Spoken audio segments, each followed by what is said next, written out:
साथियों नमस्कार। स्वागत है आप सभी का आपके अपने YouTube channel finance solution with banter में। साथियों जैसा कि हमारी घटना चक्र की सीरीज चल रही है और इसमें हमने मॉडर्न हिस्ट्री का पिछला पार्ट हमने कवर किया है। आप उसे चैनल के वीडियो में जाके देख सकते हैं। अभी ज्यादा वीडियो है नहीं, इसलिए मैंने प्लेलिस्ट नहीं बनाई है। और इस पार्ट में हम बात करेंगे 1905 बंगाल विभाजन से लेकर भारत की आजादी 1947 तक के। तो इसमें जितने भी क्वेश्चन है बीपीएससी के, जैसा कि हम पीछे कर रहे हैं कवर, वैसे ही क्वेश्चन कवर करेंगे। थोड़ी एक्सप्लेनेशन लेके चलेंगे, ज्यादा एक्सप्लेनेशन में वीडियो लंबी हो जाएगी, आपके पास समय की बहुत ज्यादा कमी है। इसके बाद हम करंट अफेयर्स, साइंस, पॉलिटी, घटना चक्र तो करेंगे। इसके अलावा भी आपको इस चैनल पे जून के करंट अफेयर्स, जुलाई के करंट अफेयर्स, अगस्त के 15 अगस्त तक के करंट अफेयर्स आपको मिलेंगे, क्योंकि मेरा ऐसा मानना है कि अगर एग्जाम 13 सितंबर को होगी तो 15 अगस्त से ज्यादा के क्वेश्चन आपको नहीं पूछेंगे, क्योंकि क्वेश्चन छपने के लिए ऑलरेडी चली गई जा चुके होंगे वहां पे। आयोग 13 सितंबर को एग्जाम लेती है, तो क्वेश्चन अभी छपने के लिए चले गए होंगे। तो चलिए, अगर आपको पसंद आए वीडियो तो इसको लाइक कर दीजिएगा, चैनल सब्सक्राइब कर लीजिएगा, ताकि जो मैंने आपको बताई है ये सारी वीडियो आपको मिल जाएगी टाइम पे। और कुछ सजेशन देना हो तो आप इसमें कमेंट में अपना सजेशन दीजिए। तो आइए वीडियो शुरू करते हैं। तो हमारा पहला सवाल है, बॉयकॉट और स्वदेशी आंदोलन के समर्थन में किस स्थान में गोल्डन लीग नामक संस्था की स्थापना हुई थी? तो हमारा जो सही आंसर है वो देवघर है। ये उस टाइम में जब ये क्वेश्चन, मतलब ये था, देवघर में ऐसा हुआ था, ये गोल्डन लीग नामक संस्था की स्थापना हुई थी। नेक्स्ट है, बंगाल विभाजन के विषय में किसने कहा था विभाजन हमारे ऊपर बम की तरह गिरा? तो जैसा कि आप जानते हैं 1905 में कर्जन के टाइम में बंगाल विभाजन हुआ, और इस पे बहुत सारा विरोध हुआ, ये किसी को भी पसंद नहीं आया। तो इस वजह से इसमें जो है सुरेंद्र नाथ बनर्जी ने कहा था कि ये विभाजन हमारे ऊपर बम की तरह गिरा। नेक्स्ट है, बंगाल विभाजन के प्रत्याघात के रूप में कौन सा आंदोलन शुरू हुआ था? तो देखिए, जब बंगाल विभाजन हुआ तो इसके जो विरोध में एक आंदोलन शुरू हुआ था वो था असहयोग आंदोलन। असहयोग आंदोलन हमारा शुरू किया गया था इसमें। सॉरी, असहयोग आंदोलन तो गांधी जी ने शुरू किया है, क्षमा चाहता हूँ। असहयोग आंदोलन गांधी जी ने शुरू किया है। स्वदेशी आंदोलन शुरू किया था जिसमें था कि हमें स्वदेशी चीजों को अपनाना है और विदेशी चीजों को बहिष्कार करना है। असहयोग आंदोलन गांधी जी द्वारा शुरू किया गया था, और ये चौरी चौरा कांड के कारण गांधी जी ने इसे वापस ले लिया था। हालांकि वो वापस लेना ही चाह रहे थे, लेकिन जब हम इस पे आएंगे आगे तो हम बात करेंगे। फिलहाल हमें ये याद करना है कि स्वदेशी आंदोलन बंगाल विभाजन के विरोध में शुरू किया गया था। तो ये एक डेट है, 20 जुलाई 1905 को निर्णय लिया गया था, लेकिन एक्चुअली इसमें अगर ये पूछा जाए तो 16 अक्टूबर 1905 को बंगाल विभाजन हुआ था। ये कभी कभी पूछा जाता है क्वेश्चन कि कब पूछा गया था, तो 16 अक्टूबर 1905 में बंगाल विभाजन हुआ था। आइए, नेक्स्ट है हमारा, प्रथम बार संघर्ष के तरीकों के रूप में स्वदेशी एवं बहिष्कार किसके द्वारा अपनाए गए थे? तो देखिए, ये जो है बंगाल विभाजन के में अपनाए गए थे, अभी हमने पढ़ा है। बंगाल विभाजन के बाद क्या हुआ था कि इस स्वदेशी आंदोलन चलाया जाता है कि मतलब हम विदेशी चीजों को बहिष्कार करेंगे। जो भी चीजें इंग्लैंड से आती है या जो अंग्रेज हमें कह रहे हैं ये लेने, हम उनका उपयोग नहीं करेंगे, ना हम उनका कपड़ा का इस्तेमाल करेंगे, हम अपने खादी से कपड़ा बुनेंगे वो पहनेंगे। तो इस तरह से बहुत सारी चीजें थी। नेक्स्ट है, प्रथम बार संघर्ष के तरीकों के रूप में स्वदेशी एवं बहिष्कार भारत में कब अपनाया गया? तो वही आंसर है बंगाल विभाजन। ज्यादा समय लेते हुए नहीं, हम इसमें जल्दी जल्दी आगे बढ़ेंगे। नेक्स्ट है, बंग भंग के बाद कौन सा आंदोलन शुरू हुआ? तो बंग भंग तो जैसे कि हम जानते हैं, बंग बंगाल, भंग मतलब विभाजन, तो इसके बाद स्वदेशी आंदोलन शुरू हुआ। इसको थोड़ा एक्सप्लेन इस हिसाब से, इससे ज्यादा इसमें कुछ है नहीं। नेक्स्ट है हमारा कि 1905 में बंगाल के विभाजन के समय भारत का वायसराय कौन था? तो जैसा कि हमें पता है करजन के टाइम में ये विभाजन हुआ है। नेक्स्ट, इनमें से किस काल में स्वदेशी आंदोलन का भारत में उत्थान हुआ? स्वदेशी आंदोलन का बंगाल के विभाजन के टाइम में उत्थान हुआ। ये क्वेश्चन, ये चैप्टर बहुत इंपॉर्टेंट है, आपको लग रहा होगा बार बार ये क्वेश्चन रिपीट किया जा रहा है, लेकिन ये क्वेश्चन आते हैं और बीपीएससी के एग्जाम में भी बंगाल विभाजन से एक क्वेश्चन आएगा। ये आप देखिएगा, ये तो इतने ज्यादा मतलब चैप्टर इंपॉर्टेंट है। बंगाल का विभाजन प्रभावी हुआ, तो प्रभावी जैसा कि मैंने आपको बताया था, ये निर्णय जब लिया गया उसको मायने नहीं रखता, जब से वो विभाजन प्रभावी हुआ तब से, तो 16 अक्टूबर 1905 को प्रभावी हुआ है। आइए, नेक्स्ट है, बंगाल विभाजन की घोषणा कब की गई? तो देखिए, अब यहाँ पे हमें घोषणा भी पूछ लीजिए, 20 जुलाई 1905 को हमने ऊपर पढ़ा था। यहाँ पे 19 जुलाई है, तो चलिए यहाँ पे 20 जुलाई दिया हुआ है वैसे एक्सप्लेनेशन में, लेकिन इसके निकटतम ऑप्शन है 19 जुलाई, तो हम 19 जुलाई को मारेंगे, लेकिन अगर 20 जुलाई रहेगा ऑप्शन में तो 20 जुलाई को टिक आउट करके आएंगे एग्जाम में। नेक्स्ट है, लॉर्ड कर्जन द्वारा 1905 में किया गया बंगाल विभाजन किस वर्ष रद्द हुआ? तो ये 1911 में इसको रद्द कर दिया गया था बंगाल विभाजन को, क्योंकि बहुत ज्यादा विद्रोह हो गया था इसका। इसी के लिए दिल्ली दरबार आयोजित किया गया था और दिल्ली दरबार में ही इसको रद्द किया गया था। हालांकि उसके बाद फिर बिहार और बंगाल, मतलब बिहार को बंगाल प्रेसिडेंसी से अलग कर दिया गया था, जो 1912 में, जैसा कि हम जानते हैं कि बिहार दिवस मनाते हैं हम उसी के उपलक्ष्य में। आइए नेक्स्ट है हमारा, कांग्रेस ने स्वराज प्रस्ताव वर्ष 1905 में पारित किया। प्रस्ताव का क्या उद्देश्य था? तो प्रस्ताव का बहुत सारा उद्देश्य था। इसमें स्वदेशी बहिष्कार, राष्ट्रीय शिक्षा संबंधी प्रस्ताव भी पारित थे, इसलिए इसका आंसर हमें यहाँ पे वन ऑफ दीज होगा। आइए नेक्स्ट है हमारा, भारत में स्वदेशी आंदोलन किस दौरान हुआ? तो भारत में स्वदेशी आंदोलन जो है वो किस दौरान हुआ? तो बंगाल विभाजन के दौरान हुआ, अभी हमने पढ़ा था। आइए नेक्स्ट है हमारा, बंगाल वर्ष 1905 में विभाजित हुआ, जिसके विरोध के फलस्वरूप यह दोबारा विभाजित हुआ। तो दोबारा ये कब विभाजित हुआ? तो एक्चुअली 1911 में ही, मतलब इसका जो है ये फिर से, मतलब इसको ये कर दिया गया था, इसको मतलब निरस्त कर दिया गया था। लेकिन इसके बाद क्या था कि कलकत्ता की जो है दिल्ली को भारत की नई राजधानी बनाए जाने की घोषणा की गई। इसके इसी के कारण जो है बंगाल को एक नए प्रांत के रूप में पुनर्गठित किया गया, तो ये उस हिसाब से है। और उड़ीसा और बिहार तो इससे अलग कर दिया गया था।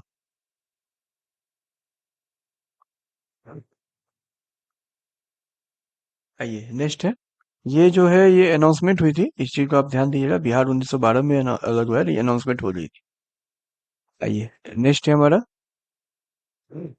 ये कांग्रेस बनारस, कलकत्ता और सूरत में, तो ये जो कांग्रेस का अधिवेशन है ना, ये अधिवेशन काफी इंपॉर्टेंट है, क्योंकि कुछ ना कुछ हर अधिवेशन में हुआ है। तो सारे अधिवेशन नहीं याद रखने, लेकिन जिनमें कुछ महत्वपूर्ण बातें हुई है उनमें हमें ये याद रखना है कि क्या बात हुई है, कौन से अधिवेशन में हुआ है और इसके अध्यक्ष कौन थे। आगे हम इसमें यही पढ़ेंगे। आइए, पहला सवाल है, भारतीय राष्ट्रीय कांग्रेस के दूसरे अधिवेशन की अध्यक्षता किसने की? तो ये जो दूसरा अधिवेशन हुआ था, ये दादा भाई नौरोजी ने किया था। राष्ट्रीय कांग्रेस, भारतीय राष्ट्रीय कांग्रेस 1885 में हुआ था, तो 1886 में दूसरा अधिवेशन होगा कलकत्ता में, पहला बंबई में हुआ था, हम पढ़ चुके हैं ऊपर। तो ये इसकी अध्यक्षता दादा भाई नौरोजी ने की थी। आइए नेक्स्ट है क्वेश्चन हमारा, निम्नलिखित में से किस नेता ने 1906 में कलकत्ता कांग्रेस अधिवेशन की अध्यक्षता की थी? तो देखिए, कलकत्ता कांग्रेस के अधिवेशन की अध्यक्षता भी दादा भाई नौरोजी ने की थी 1906 में। और 1906 इसलिए इंपॉर्टेंट है कि मुस्लिम लीग की स्थापना, सॉरी, मुस्लिम लीग की स्थापना इसमें की गई थी, इसीलिए 1906 इंपॉर्टेंट है हमारा। आइए नेक्स्ट है, 1906 में आयोजित भारतीय राष्ट्रीय कांग्रेस के कलकत्ता अधिवेशन में भारत के लिए स्वराज का झंडा किसके द्वारा फहराया गया था? तो देखिए, जो अध्यक्ष रहेंगे वही स्वराज का झंडा फहराएंगे। अभी हमने बात की है ऊपर, दादा भाई नौरोजी अध्यक्ष थे, तो हम दादा भाई नौरोजी ही झंडा फहराएंगे, जो अध्यक्ष है उन्हीं के द्वारा फहराया जाएगा। ये नेक्स्ट सवाल है हमारा, अगस्त 1923 के बनारस हिंदू महासभा के अधिवेशन की अध्यक्षता की थी, इन्होंने की थी? तो मदन मोहन मालवीय, इन्हें महामना मदन मोहन मालवीय कहा जाता है, महामना की उपाधि इन्हें दी गई है। और इन्होंने हिंदी और अंग्रेजी में Hindustan, the Indian union, Abhyudaya तथा द लीडर का प्रकाशन आरंभ किया था। ये मैंने इसलिए यहाँ पे बात इसकी बात की, तो ये हमें पुस्तिका से भी क्वेश्चन आ जाते हैं। आइए नेक्स्ट है हमारा, कांग्रेस ने स्वराज प्रस्ताव वर्ष 1905 में पारित किया, प्रस्ताव का उद्देश्य क्या था? तो ये वही क्वेश्चन हो गया हमारा, फिर से वही चीज, स्वदेशी बहिष्कार तथा राष्ट्रीय शिक्षा संबंधी प्रस्ताव भी पारित किए गए। आइए नेक्स्ट है हमारा, 20वीं सदी के प्रारंभिक वर्षों में कांग्रेस में विभाजन की प्रक्रिया शुरू हुई, तो इसमें क्यों हुई? तो कांग्रेस आंदोलन की रणनीतियों पर, सही जवाब बात है। इसमें ऑब्वियस है, कोई अगर संगठन हो रहा है तो उसमें विभाजन हो रहा है, तो कहीं ना कहीं उसकी रणनीति इन्हीं को नहीं पसंद आ रही है, तभी तो वहां पे विभाजन की बातें हो रही है। इसके बाद है उद्देश्य, अगर उद्देश्य में हमें डाउट है तभी तो हम उस चीज पर विभाजन करेंगे कि आपका ये उद्देश्य गलत है या इसमें मुझे शक है कि ये पूरा हो रहा है या नहीं हो रहा है, इस टाइप के।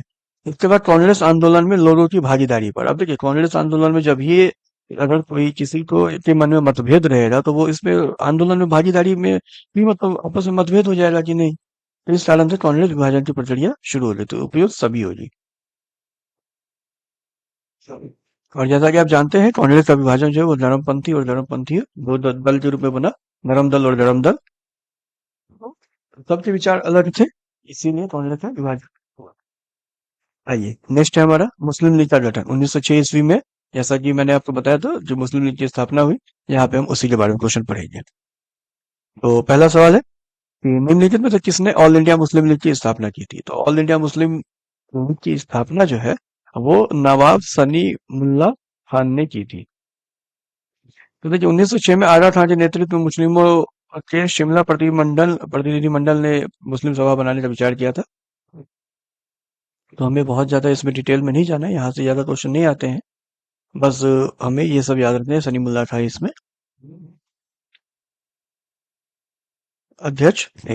आइए नेक्स्ट है हमारा मुस्लिम लीग और भारतीय राष्ट्रीय कांग्रेस द्वारा लखनऊ संधि पर हस्ताक्षर कब किए गए थे? ये 1916 में किए गए थे, मतलब 1906 में इसका विभाजन हुआ था। और इसके बाद लखनऊ अधिवेशन जो 1916 में हुआ था वहां पे इसमें कुछ कुछ बातें हुई थी जिसमें इसको एक किया गया था। हालांकि ये बहुत ज्यादा एक रहा नहीं, बस ये औपचारिकता के ही तौर पे ये एक रहा था। बाकी बहुत सारी कंडीशन थी जिसमें दोनों अलग अलग काम कर रहे थे। आइए नेक्स्ट सवाल है हमारा साम्राज्य के अंतर्गत स्वशासन नामक उद्देश्य को मुस्लिम लीग ने कब स्वीकार किया था? तो मुस्लिम लीग ने 1913 में इस चीज को स्वीकार किया था, स्वशासन स्वशासन को। स्वशासन का मतलब है सेल्फ गवर्नमेंट। आइए नेक्स्ट है हमारा मुस्लिम लीग ने अपना वार्षिक अधिवेशन नियमित रूप से प्रारंभ किया था। तो नियमित रूप से कब प्रारंभ किया था? तो 1906 में। ऑब्वियस 1906 में जब मुस्लिम लीग की स्थापना हुई तो उसके बाद से वो अपना इंडिविजुअल चलाना शुरू करेंगे। तो दिसंबर 1906 में ढाका में हुई थी, सनी मुल्ला के नेतृत्व में। सनी मुल्ला इसके अध्यक्ष थे। यहाँ पे हमारा आंसर हो जाएगा ई। आइए नेक्स्ट आते हैं 1906 ईस्वी में मिंटो से शिमला में मिले मुसलमानों के शिष्टमंडल ने प्रार्थना की थी। क्या की थी? तो जैसा कि हमने यहाँ जाना है कि मुसलमानों के लिए एक पृथक निर्वाचक वर्ग, तो ये जो है ये डिमांड की गई थी हमारे लिए एक अलग से निर्वाचन वर्ग बनाई, जिसके कारण से मुस्लिम लीग की स्थापना की गई थी। आगा खान के नेतृत्व में सलीमुल्लाह इसके अध्यक्ष थे। मैं बार बार रिपीट इसलिए कर रहा हूँ ताकि आपको याद हो जाए और एग्जाम में एटलीस्ट आप ऑप्शन देख के इसको सही कर दे। यहाँ से क्वेश्चन ज्यादातर आते हैं। पाकिस्तान के अलग राज्य आंदोलन का नेतृत्व किसने किया था? तो देखिए ये मोहम्मद अली जिन्ना, जैसा कि आप जानते होंगे, इनका काफी नाम हुआ था। पाकिस्तान की स्थापना या पाकिस्तान की डिमांड करने में सबसे ज्यादा हाथ इन्हीं का है, मोहम्मद अली जिन्ना का। इन्होंने कहा था कि हमें एक अलग से प्रांत चाहिए जो कि पाकिस्तान हो जाए, और बाद में पाकिस्तान का जब विभाजन हुआ, भारत का विभाजन, तो पाकिस्तान के रूप में एक अलग प्रांत बना जो कि पश्चिमी पाकिस्तान ऐसे करके बना था। मतलब क्योंकि एक पाकिस्तान तो जो अभी हम जान रहे हैं वो पाकिस्तान था, और एक पाकिस्तान जो है वो उधर था, बांग्लादेश की तरफ। तो इस वजह से जो है इसको अ, पाकिस्तान दो तरह से था, बाद में वो बांग्लादेश हो गया था, इसमें हम बाद में बात करेंगे। आइए मुस्लिम लीग द्वारा पाकिस्तान की स्थापना की मांग करने वाला प्रस्ताव पारित किया जाता कब, किस वर्ष में पारित किया जाता? तो 1940 में हुआ। तो देखिए यहाँ पे कुछ चीज हमारे ऑप्शन में भी है, तो ये दो ऑप्शन हम अगर एलिमिनेशन की टेक्निक लगाए तो ये 19 दो ऑप्शन हमारे वैसे ही एलिमिनेट हो जाएंगे। इसलिए क्योंकि भारत को आजादी कब मिली थी? 1947 में। तो पाकिस्तान की मांग कब होगी?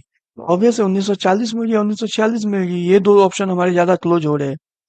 बाकी हम यहाँ पे थोड़ा हल्का पढ़ लेते हैं कि 1940 को मुस्लिम लीग के लाहौर अधिवेशन में प्रसिद्ध पाकिस्तान प्रस्ताव पारित किया गया था।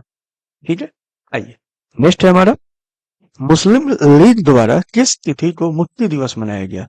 तो मुक्ति दिवस जो है 22 दिसंबर 1939 को मनाया गया। मुस्लिम लीग ने इसको मुक्ति दिवस के रूप में मनाया था। आइए नेक्स्ट है मुसलमान यदि खुश और संतुष्ट है तो भारत में ब्रिटिश शक्ति का महत्तम बचाव होगा, यह किसने लिखा?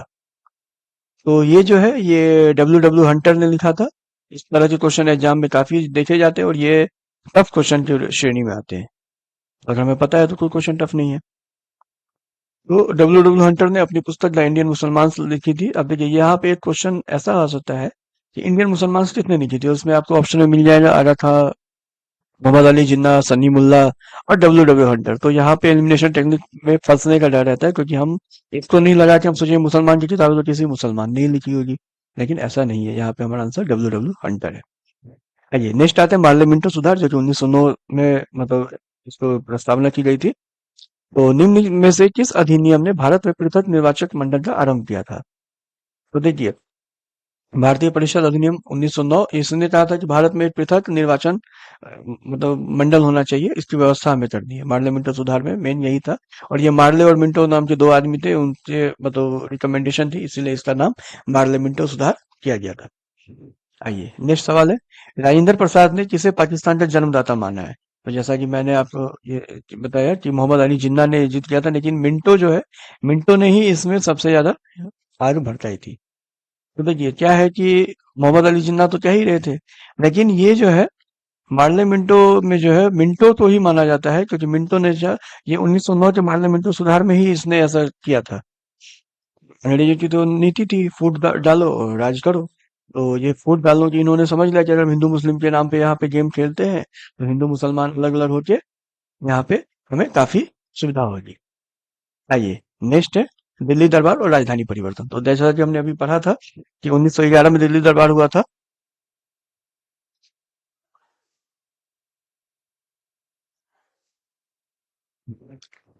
1911 में दिल्ली दरबार हुआ था। तो राजधानी कलकत्ता से दिल्ली कब बदली गई? तो 1911 में जो दिल्ली दरबार हुआ था, तो उसके बाद जो है बंगाल विभाजन को रद्द करके दिल्ली को एक राजधानी बनाए जाने की घोषणा की गई। लेकिन ये जो शिफ्ट की गई ये 1912 में हुई थी, क्योंकि ये जो है दिसंबर 1911 में हुआ था, तो ऑब्वियस है दिसंबर के बाद 1912 आने में कितना टाइम लगेगा। इसी में फिर बंगाल विभाजन बिहार का भी बंटवारा किया गया था, जैसा कि मैंने आपको बताया कि 1912 में हुआ था। प्रस्ताव 1911 में पारित हो गया था जॉर्ज पंचम के टाइम में, और महारानी मेरी के आगमन में दिल्ली दरबार में।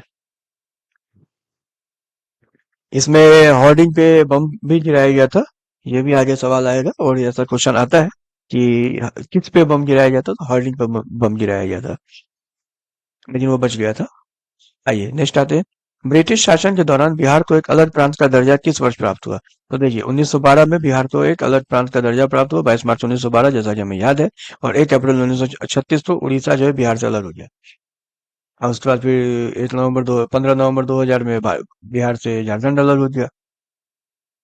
आइए नेक्स्ट आते हैं, तब बिहार पहली बार ब्रिटिश शासित भारत के तहत बंगाल प्रेसिडेंसी से अलग हुआ। सेम क्वेश्चन है 1912, ज्यादा डिस्कशन इस पे हम करेंगे नहीं, सीधे जल्दी आते हैं। कांग्रेस का लखनऊ अधिवेशन। कांग्रेस का जो लखनऊ अधिवेशन था ये 1916 में हुआ गया। तो इसमें क्या था, किसने बिहार के नील उड़ाने वालों का प्रश्न प्रस्तुत किया था? तो देखिए यहाँ पे क्या था, राजकुमार शुक्ला जी थे जिन्होंने गांधी जी को भी आमंत्रण किया था। आगे हम पढ़ेंगे 1917 में जो चंपारण आंदोलन हुआ था, उसके लिए राजकुमार शुक्ला जी ने ही उन्हें बुलाया था। तो ये 1916 के लखनऊ अधिवेशन में जो है इन्होंने इस बारे में ध्यान किया था। और इसके बाद ही उन्होंने गांधी जी से भेंट करके उनसे चंपारण आने का आग्रह किया था। गांधी जी ने कहा कि मैं 1917 में आऊंगा। तो 1915 में तो गांधी जी आए थे साउथ अफ्रीका से इंडिया। तो उनके जो गुरु थे गोपाल कृष्ण गोखले जी, उन्होंने कहा था कि पहले कुछ भी करने से पहले इंडिया को पहले समझ जाइए, आप भारत को समझिए, यहाँ के लोगों को समझिए, उसके लिए 1-2 साल का समय लो। इसीलिए गांधी जी ने 2 साल का समय लिया था। आइए नेक्स्ट है यहाँ पे, भारतीय राष्ट्रीय कांग्रेस के किस अधिवेशन में चंपारण समस्या चर्चा का विषय बना था? तो ये 1900 जो है यहाँ 1916 के अधिवेशन में, देखिए यहाँ पे सारा का सारा ऑप्शन गलत दिया हुआ है। 1916 के अधिवेशन में, क्योंकि 1917 में तो चंपारण आंदोलन हुआ। तो चंपारण आंदोलन जो है उससे पहले ही ना ये समस्या का विषय था, चर्चा का विषय बन गया। आइए नेक्स्ट आते हैं, लखनऊ समझौता हुआ था। तो लखनऊ समझौता 1916 में हुआ था, लखनऊ अधिवेशन में। और लखनऊ अधिवेशन का एक क्वेश्चन बहुत इंपॉर्टेंट होता है कि अधिवेशन की अध्यक्षता किसने की थी? तो अंबिका चरण मजूमदार ने की थी। मैंने आपको बताया कि कांग्रेस के सारे अधिवेशन याद रखना हमारे बस की बात नहीं है, और वो मतलब सही डिसीजन नहीं है। याद कर सके तो बहुत अच्छी बात है। लेकिन जिस अधिवेशन में कोई महत्वपूर्ण बात हुई है वो अधिवेशन कहाँ हुआ और उसके अध्यक्ष कौन थे, ये हमें याद रखना होगा। तो ये ऐसे टाइप के अगर क्वेश्चन आते हैं तो वो इजी कैटेगरी में जाते हैं, उन क्वेश्चन को हम टफ कैटेगरी में नहीं रखते हैं। नेक्स्ट है होम रूल लीग आंदोलन। तो निम्नलिखित में से किसका योगदान होम रूल लीग की स्थापना में नहीं था? तो देखिए बाल गंगाधर तिलक तो थे ही, एनी बेसेंट भी थी ही, सुब्रमण्य अय्यर अय्यर भी थे। तो टी.एस. ऑलकॉट जो है, इनका योगदान होम रूल लीग की स्थापना में नहीं था। और इन लोगों ने मिलकर जो है शुरू किया था। तो टी.एस. ऑलकॉट जो है ये होम रूल लीग से नहीं बल्कि थियोसॉफिकल सोसाइटी से संबंधित थे। और थियोसॉफिकल सोसाइटी जो है वो एनी बेसेंट ने ही शुरू की थी। आइए नेक्स्ट आते हैं, ये भारतीय राष्ट्रीय कांग्रेस की पहली महिला अध्यक्ष भी है एनी बेसेंट। और पहली भारतीय महिला अध्यक्ष की अगर बात करेंगे तो वो सरोजिनी नायडू है। आज हम इस पे बात करेंगे, लेकिन अगर कुछ क्वेश्चन ऐसे कुछ राइज हो रहे हैं, तो मैं चाहता हूँ, मैं इसलिए आप लोगों के सामने इस चीज को रिपीट कर रहा हूँ, ताकि जब वो क्वेश्चन हम आगे पढ़े तो आपके दिमाग में क्लिक कर जाए और आप एटलीस्ट ऑप्शन देख के उसको सही आंसर कर ले। मेरा बस एक ही मोटिव है कि यहाँ जितने क्वेश्चन आप मेरी वीडियो देख रहे हैं, अगर आप इस वीडियो को लास्ट तक देख लेंगे और एक दो बार बस और देख ले इस वीडियो को, तो मुझे नहीं लगता कि इसके बाद आपको किताब पढ़ने की या दोबारा रिवीजन की जरूरत है। एग्जाम में ये क्वेश्चन आपके आएंगे, ऑप्शन रहेंगे, आप सीधे सीधे इस ऑप्शन, सही ऑप्शन पे आंसर पे टिक कर देंगे, कोई कंफ्यूजन नहीं होगी। एक बार आप अभी इस वीडियो को पूरे देख लीजिएगा और एक बार इसको 1 हफ्ते या 10 दिन के बाद दोबारा देख लीजिएगा। 7 दिन के अंदर में इसको दोबारा देख लीजिएगा, आपको सारी चीजें याद हो जाएंगी। चलिए आते हैं नेक्स्ट सवाल पे। 1915 में होम रूल लीग किसने प्रारंभ की थी? तो जैसा कि मैंने आपको बताया था, एनी बेसेंट ने शुरू की। यहाँ पे ऑप्शन के हिसाब से एनी बेसेंट है। हम्म, आइए नेक्स्ट है। इस अधिवेशन में होम रूल समर्थक अपनी राजनीतिक शक्ति का सफलतापूर्वक प्रदर्शन कर सके? तो कांग्रेस का 1916 का लखनऊ अधिवेशन में इन्होंने किया था। आइए नेक्स्ट है हमारा। होम रूल आंदोलन भारत के स्वतंत्रता संग्राम के एक नए चरण के आरंभ का द्योतक था, क्योंकि क्यों था ये? तो इसने देश के सामने स्वशासन की एक ठोस योजना रखी थी। हमने इसे पीछे भी पढ़ा है। आइए नेक्स्ट आते हैं हम। ये गांधी जी और उनके प्रारंभिक आंदोलन, यहाँ से एक क्वेश्चन 101% कंफर्म है, कभी कभी 2 से 3 क्वेश्चन भी आते ही है गांधी जी से। और ये बहुत ज्यादा टफ क्वेश्चन नहीं आते, ये इजी कैटेगरी के ही आते हैं, क्योंकि रिपीटेड क्वेश्चन ज्यादा आते हैं यहाँ पे। ये पहला सवाल है हमारा। महात्मा गांधी पर चंपारण सत्याग्रह के लिए कब अभियान चलाया गया था? तो ये कब चलाया गया था चंपारण पर सत्याग्रह पर अभियान? जब हो रहा तभी ना चलाया गया था। 1917 में चंपारण आंदोलन हुआ, तभी उन पे अभियान चलाया गया था। नहीं, नेक्स्ट आते हैं। तो इसमें एक दो क्वेश्चन है, तो चंपारण आंदोलन बहुत ज्यादा ही इंपॉर्टेंट है, बीपीएससी का फेवरेट टॉपिक है। यहाँ से एक क्वेश्चन तो आता ही आता है हर बार। तो इसको देखिए, एक बार ऐसे देख लेते हैं कि एनजी रंगा ने जो है महात्मा गांधी के चंपारण सत्याग्रह का विरोध किया था, और रविंद्रनाथ टैगोर ने चंपारण चंपारण सत्याग्रह के दौरान ही इन्हें महात्मा की उपाधि दी थी। जब हम महात्मा गांधी कहते हैं तो इन्हें रविंद्रनाथ टैगोर जी ने उपाधि दी है, और किस आंदोलन के दौरान उपाधि दी है? तो ये चंपारण के सत्याग्रह के दौरान। आइए नेक्स्ट है हमारा। किसकी कानूनी समस्या समाधान है तो महात्मा गांधी को 1893 में दक्षिण अफ्रीका बुलाया गया था? तो देखिए, ये एक बहुत ही ज्यादा अच्छा क्वेश्चन है, काफी यूनिक क्वेश्चन ये है। गुजरात के दादा अब्दुल्ला जी की कानूनी समस्या के कारण इन्हें महात्मा गांधी जी को 1893 में दक्षिण अफ्रीका बुलाया गया था। तो दक्षिण अफ्रीका में व्यापार करने वाले भारतीय मुसलमान व्यापारी दादा अब्दुल्ला ने गांधी जी के सामने मुकदमे तो देखने का प्रस्ताव रखा, क्योंकि हम जानते हैं कि गांधी जी ने वकालत पर रखी थी, और वो इसीलिए 1893 में दक्षिण अफ्रीका गए। आइए नेक्स्ट आते हैं। नोआखली काल में महात्मा गांधी के सचिव कौन थे? तो महात्मा गांधी के सचिव जो थे नोआखली काल में, उनका नाम था प्यारेलाल। ये सब क्वेश्चन काफी वीवीआई क्वेश्चन है। अब नोआखली काल में प्यारेलाल महात्मा गांधी के सचिव थे। उनकी बहन डॉक्टर सुशीला नैयर गांधी जी की व्यक्तिगत चिकित्सक थी। प्यारेलाल ने गांधी जी के दांडी मार्च में भी महत्वपूर्ण भूमिका अदा की थी। नेक्स्ट है। निम्न में से कौन सा भारत में गांधी जी का प्रथम सत्याग्रह आंदोलन था जिसमें उन्होंने सविनय अवज्ञा का प्रयोग किया? तो देखिए, चंपारण आंदोलन जो था, यही गांधी जी का भारत में पहला आंदोलन था। 1915 में गांधी जी भारत आए, और उसके बाद 1917 में इन्होंने ये आंदोलन शुरू किया था। इसके बाद अहमदाबाद आंदोलन हुआ, फिर मिल आंदोलन, बहुत सारे आंदोलन किए। उसके बाद तो गांधी जी को आंदोलन के लिए जाना जाता था। लेकिन इसके बाद इन्होंने 1918 में अहमदाबाद की कॉटन मिल में मजदूरों के लिए जो है वो बोनस के खिलाफ उन्होंने आंदोलन शुरू किया था।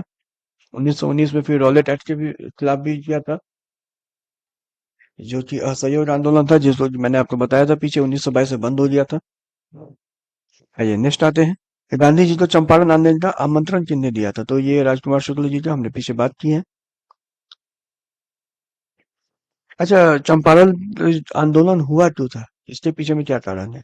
तो देखिए, ऐसा था कि किसानों को जो है एक बहुत मिनिमम कॉस्ट पे उनसे जबरदस्ती कराई जा रही थी खेती की। 3 तठिया पद्धति चलती थी। उसमें क्या था कि जैसे कि आप, मतलब आपको 3 तठे पर, मतलब अपने 3 भाग पे आपको नील की खेती करनी है, वो जबरदस्ती आपको करनी है, आप नहीं चाहेंगे तो भी आपको करनी है। अब आप सोचेंगे नील की खेती करने में इतनी ज्यादा प्रॉब्लम क्यों है? नील की खेती कर रहे थे, कम ही सही पैसा तो मिल रहा था किसानों को। लेकिन ये नील की खेती में क्या होता था, वो जमीन बंजर हो जाती थी। तो जब जब किसान नील की खेती करेंगे तो वो जमीन बंजर हो जाएगी। आज ये उस पे फिर कोई खेती हो नहीं पाएगी। होगी भी तो 2 4 साल 5 साल के बाद होगी। तो इस वजह से जो है किसान ये खेती नहीं करना चाहते थे और उनसे जबरन करवाई जा रही थी। इसी के लिए चंपारण आंदोलन शुरू हुआ, क्योंकि ये चंपारण से शुरू किया गया था आंदोलन। आइए नेक्स्ट आते हैं। ज्यादा एक्सप्लेनेशन नहीं करेंगे, लेकिन थोड़ा इस बारे में अभी बात नहीं हुई थी, इसलिए मैंने इस पे चर्चा की। आइए, चंपारण में इंडिगो के किसानों की दशा की ओर गांधी जी का ध्यान किसने आकर्षित किया? तो वही राजकुमार शुक्ल हमारा आंसर है। महात्मा गांधी जी की दक्षिण अफ्रीका की वापसी पर इनमें से किस घटना के कारण उनको प्रसिद्धि मिली? तो चंपारण सत्याग्रह के कारण ही, क्योंकि सबसे पहला आंदोलन उनका वही था। निम्न में से कौन सा भारत में गांधी जी का प्रथम सत्याग्रह आंदोलन था? तो चंपारण आंदोलन, सॉरी, हाँ, चंपारण आंदोलन था, जिसमें उन्होंने सविनय अवज्ञा का प्रयोग किया था। और निम्न में से महात्मा गांधी का भारत में पहला सत्याग्रह कौन सा था? तो महात्मा गांधी का भारत में पहला सत्याग्रह हमने पढ़ा है, चंपारण। जल्दी जल्दी आगे बढ़ते, कोई क्वेश्चन रिपीटेड है और चंपारण से क्वेश्चन आता ही है, ये आप यहाँ से देख सकते हैं। किसने यूरोपियन किसने यूरोपियन नील बागान मालिकों द्वारा किसानों के शोषण की तरफ गांधी जी का ध्यान आकर्षित किया? सेम क्वेश्चन है राजकुमार शुक्ल जी ने। गांधी जी को विशेष रूप से चंपारण आने और वहां के कृषकों की दयनीय स्थिति देखने के लिए जो है राजकुमार शुक्ल जी ने कहा था। सेम वही क्वेश्चन है राजकुमार शुक्ल जी। मैं बस आंसर भर के आगे बढ़ रहा हूँ। अगर आपको क्वेश्चन पढ़ना हो तो आप वीडियो पॉज करके क्वेश्चन पढ़ सकते हैं। हम्म। राजकुमार शुक्ल ने किस नेता को बिहार आने और उनके आंदोलन का नेतृत्व प्रदान करने के लिए राजी किया था? तो महात्मा गांधी। ऑप्शन हमारा नहीं है यहाँ पे। निम्नलिखित में से किस कॉलेज में गांधी जी ने पढ़ाई की थी? तो ये श्यामल दास कॉलेज भावनगर में गांधी जी ने पढ़ाई की थी। ये काफी इंपोर्टेंट क्वेश्चन है। गांधी जी द्वारा भारत में पहली बार सत्याग्रह आंदोलन बिहार में कहाँ प्रारंभ किया गया था? चंपारण। देखिए, 3 कटिया यही है, 3/20 भाग पे नील की खेती करना, इसीलिए इसको 3 कटिया पद्धति के नाम से जाना जाता है। चंपारण आंदोलन मुख्यतः किससे विरोध में था? तो ये जो है नकदी फसल के विरोध में, तो नील की खेती को नकदी फसल कहते हैं। आइए नेक्स्ट है हमारा सवाल। चंपारण आंदोलन के जन आंदोलन की प्रतिक्रिया में ब्रिटिश सरकार ने इस मुद्दे के समाधान के लिए कौन सा कदम उठाया? तो ये जो क्वेश्चन है, देखिए इसमें क्या हुआ था कि चंपारण कृषि समिति की स्थापना की गई थी। ये क्वेश्चन 69 बीपीएससी में पूछा गया क्वेश्चन है। हर साल चंपारण आंदोलन से एक क्वेश्चन आता ही आता है। आइए नेक्स्ट है, गांधी जी ने भारतीय राजनीति में प्रवेश किया, कब प्रवेश किया? तो चंपारण आंदोलन से। महात्मा गांधी ने सर्वप्रथम किस किसान आंदोलन में भाग लिया? चंपारण। गांधी जी ने चंपारण सत्याग्रह 3 कटिया से जुड़ा हुआ है। बिहार में 3 कटिया पद्धति 3/20, ऑप्शन सी। बिहार के कौन से स्थान में गांधी जी ने अपना प्रथम सत्याग्रह? सेम वही क्वेश्चन है, चंपारण। चंपारण नील आंदोलन के राष्ट्रीय नेता कौन थे? तो महात्मा गांधी थे। निम्न उद्योगपतियों में से कौन से व्यक्ति लंबे समय तक एआईसीसी के खजांची रहे तथा सन 1930 में जेल भी गए? तो देखिए, जमनालाल बजाज जी जो थे, ये 1930 में जेल भी गए और ये खजांची रहे हैं। बिहार का वह रसोईया जिसने 1917 में महात्मा गांधी की हत्या का प्रयास को विफल कर उनके भोजन में मिले जहर से उनकी जान बचाई, तो ये बतक मियां थे। क्या हुआ था? देखिए, चंपारण सत्याग्रह के समय नील बागान के प्रबंधक डरविन ने गांधी जी को रात्रि भोज पर आमंत्रित किया था। डरविन ने अपने रसोइये बतक मियां को गांधी जी को जहरीला दूध परोसने के लिए कहा था। बतक मियां ने अपने मालिक की आज्ञा का पालन किया, लेकिन साथ ही गांधी जी को दूध की सच्चाई भी बता दी। और डॉक्टर राजेंद्र प्रसाद इस घटना के गवाह थे। तो देखिए, ये क्वेश्चन 68 में पूछा गया है और ये 69 में भी पूछा गया है।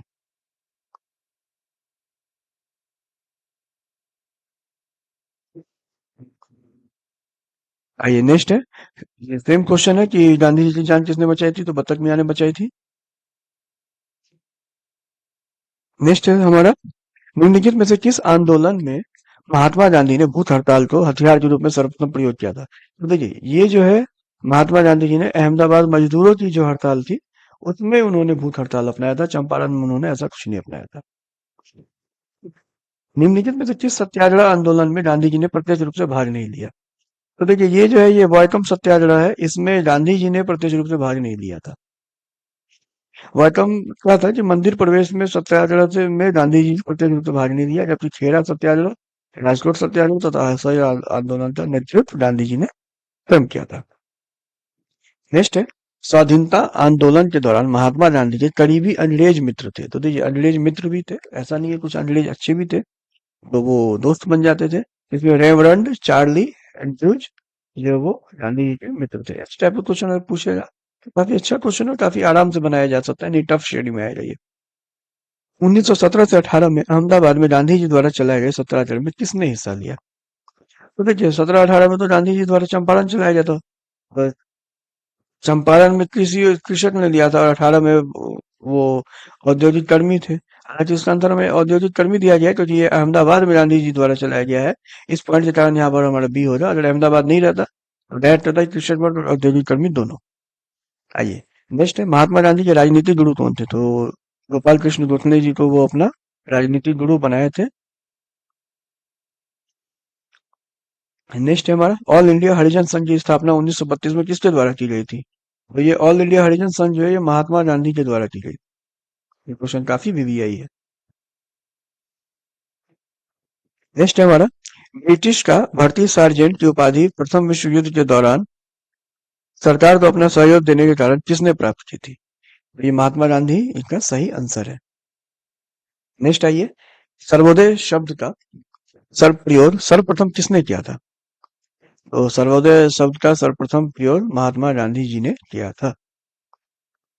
सर्वोदय का अर्थ है सबका, ठीक है। सर्व मतलब सबका, और उदय सर्व उदय, सर्वोदय उदय मतलब उत्थान, सबका उत्थान, सबका उदय।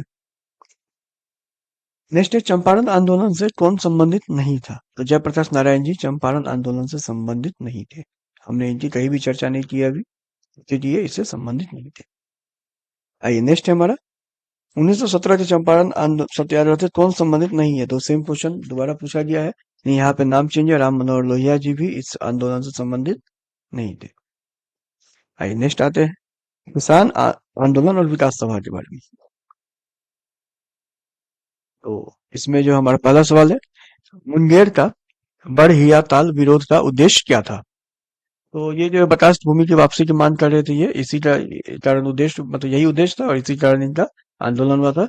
ये आंदोलन जो है कायानंद शर्मा के नेतृत्व में चलाया गया था। ये सब क्वेश्चन यहाँ पे बनते हैं। नेक्स्ट है, 1875 के दक्कन के दंडों का तात्कालिक कारण क्या था? तो दक्कन के जो दंडे हुए थे, वो हुए थे महाजनों के द्वारा ऊंची ब्याज दर। महाजन जो है बहुत ज्यादा ब्याज लेते थे, उनकी रेट काफी ज्यादा हाई थी, इस वजह से ये हुआ था। नेक्स्ट है, किस प्रदेश के ग्रामीण क्षेत्रों में एका आंदोलन चलाया गया था? एका आंदोलन जो है वो अवध के क्षेत्र में चलाया गया है। नेक्स्ट है हमारा, ये क्वेश्चन है, नाई धोबी बंद सामाजिक बॉयकॉट का एक स्वरूप था, जो 1919 में किसके द्वारा चलाया गया? तो देखिए, ये ऑब्वियस बात है कि ये किसानों द्वारा चलाया गया था, प्रतापगढ़ जिले में चलाया गया था। नाई धोबी बंद नाम से ही पता चल रहा है कि नाई धोबी बंद मतलब हम जो है ना अंग्रेजों के बाल काटेंगे, ना अंग्रेजों के कपड़े धोएंगे। उन्होंने विद्रोह कर दिया नाई धोबी ने। नेक्स्ट है हमारा, यदि नील की खेती करने से छूट चाहते तो नील के किसानों को कौन सा क्षतिपूर्ति कर देना पड़ता था? तो देखिए, ये एक बहुत अच्छा क्वेश्चन है कि चंपारण में जो नील की खेती थी, तो अब नील की खेती अगर कोई नहीं करना चाह रहा है किसान, तो उसे तवान नाम का एक कर देना पड़ता था। इस तवान कर में है क्या कि या तो आप 3/20 भाग पे खेती करिए और उस दाम पे बेचिए जिस दाम पे वो खरीद रहे हैं, और अगर ये नहीं करना चाह रहे हैं तो नील के किसानों को क्षतिपूर्ति कर देना पड़ता है, जिसे तवान कहा जाता था। इसमें इससे ज्यादा डिटेल में नहीं दिया गया, और ये मुझे भी नहीं पता है, तो इस चीज को हम यहीं पे स्टॉप करते हैं। लेकिन ये क्वेश्चन इससे ज्यादा डिटेल में तो एग्जाम में भी नहीं आएगा, तवान क्या था।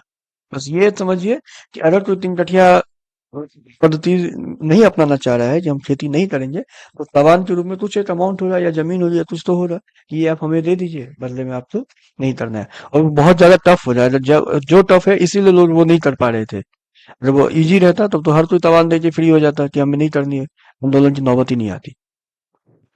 नेक्स्ट है, अवध के एका आंदोलन का उद्देश्य क्या था?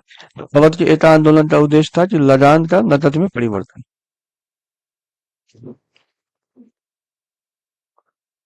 आइए, नेक्स्ट है हमारा, स्वामी सहजानंद का संबंध। तो देखिए, स्वामी सहजानंद जी है वो किसान आंदोलन से संबंधित है। काफी अच्छे इनका संबंध है। और बिहार के जो है प्रांतीय किसान सभा की स्थापना की थी। बिहार प्रांतीय किसान सभा की स्थापना की थी। ये काफी बार क्वेश्चन पूछेगा, अभी आज हम पढ़ेंगे। बिहार प्रांतीय किसान सभा का गठन किसने किया? स्वामी सहजानंद सरस्वती। यहाँ पे भी है स्वामी सहजानंद किससे, तो बिहार में किसान आंदोलन से। सेम क्वेश्चन है ये बिहार के, इसलिए इनका ज्यादा क्वेश्चन, इनसे भी एक क्वेश्चन आने की संभावना बीपीएससी में रहती है। स्वामी सहजानंद सरस्वती ने एक पत्रिका का प्रकाशन किया था जिसका नाम क्या था? देखिए, इसका नाम हुंकार था। हुंकार भरना। तो ये, इसमें कुछ इससे ज्यादा है नहीं याद कराने लायक। नेक्स्ट है, इनमें से कौन बिहार में किसान आंदोलन के साथ जुड़े थे? तो बिहार में किसान आंदोलन के साथ जो जुड़े हैं वो राजेंद्र प्रसाद जी हैं। ये किसान आंदोलन के साथ बिहार में जुड़े हुए हैं। नेक्स्ट है हमारा, किसान नेता मोतीलाल मोतीलाल तेजावत संबंधित है किस चीज से? तो मेवाड़ के भील आदिवासी आंदोलन से ये संबंधित है। देखिए, ये सब को टाइप का क्वेश्चन जो है बीपीएससी में पूछा गया है क्वेश्चन है, लेकिन फिर अभी बीपीएससी ट्रेंड में नहीं पूछे, तो इन सब क्वेश्चनों को रिपीट करने की काफी संभावना बन रही है। नेक्स्ट है, किसान क्या करे? ये किताब किसने लिखी है? तो स्वामी सहजानंद सरस्वती, जो कि किसान के नेता हैं, तो इन्होंने ये किताब लिखी है। नेक्स्ट है, 1937 से 38 के दौरान बिहार में 50 आंदोलन किसके द्वारा आयोजित किया गया था?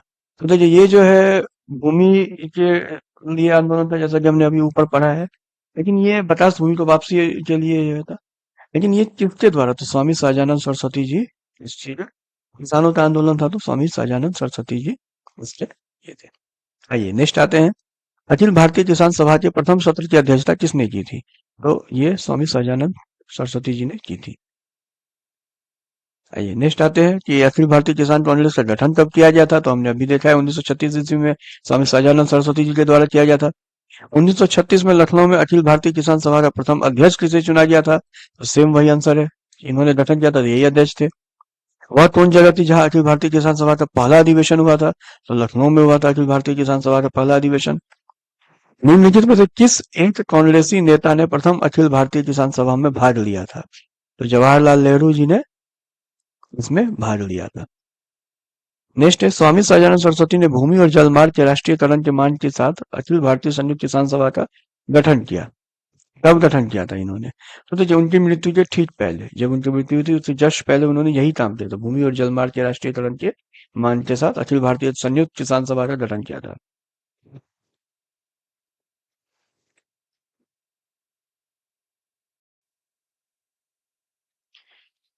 नेक्स्ट है हमारा, साराबंदी आंदोलन 1922 किसके नेतृत्व में प्रारंभ हुआ था? तो देखिए, ये जो साराबंदी आंदोलन था, ये सरदार वल्लभ भाई पटेल जी के आंदोलन नेतृत्व में प्रारंभ हुआ था। 1922 ईस्वी में हुआ था। अब देखिए, ये क्या था कि गुजरात के सूरत जिले में स्थित बारडोली वर्ष 1928 के बाद राजनीतिक गतिविधियों का केंद्र बन गया। बारडोली के मेहता बंधुओं कल्याण जी कुंवर ने तथा दयाल जी देसाई ने किसानों के समर्थन में वर्ष 1928 से आंदोलन चलाया।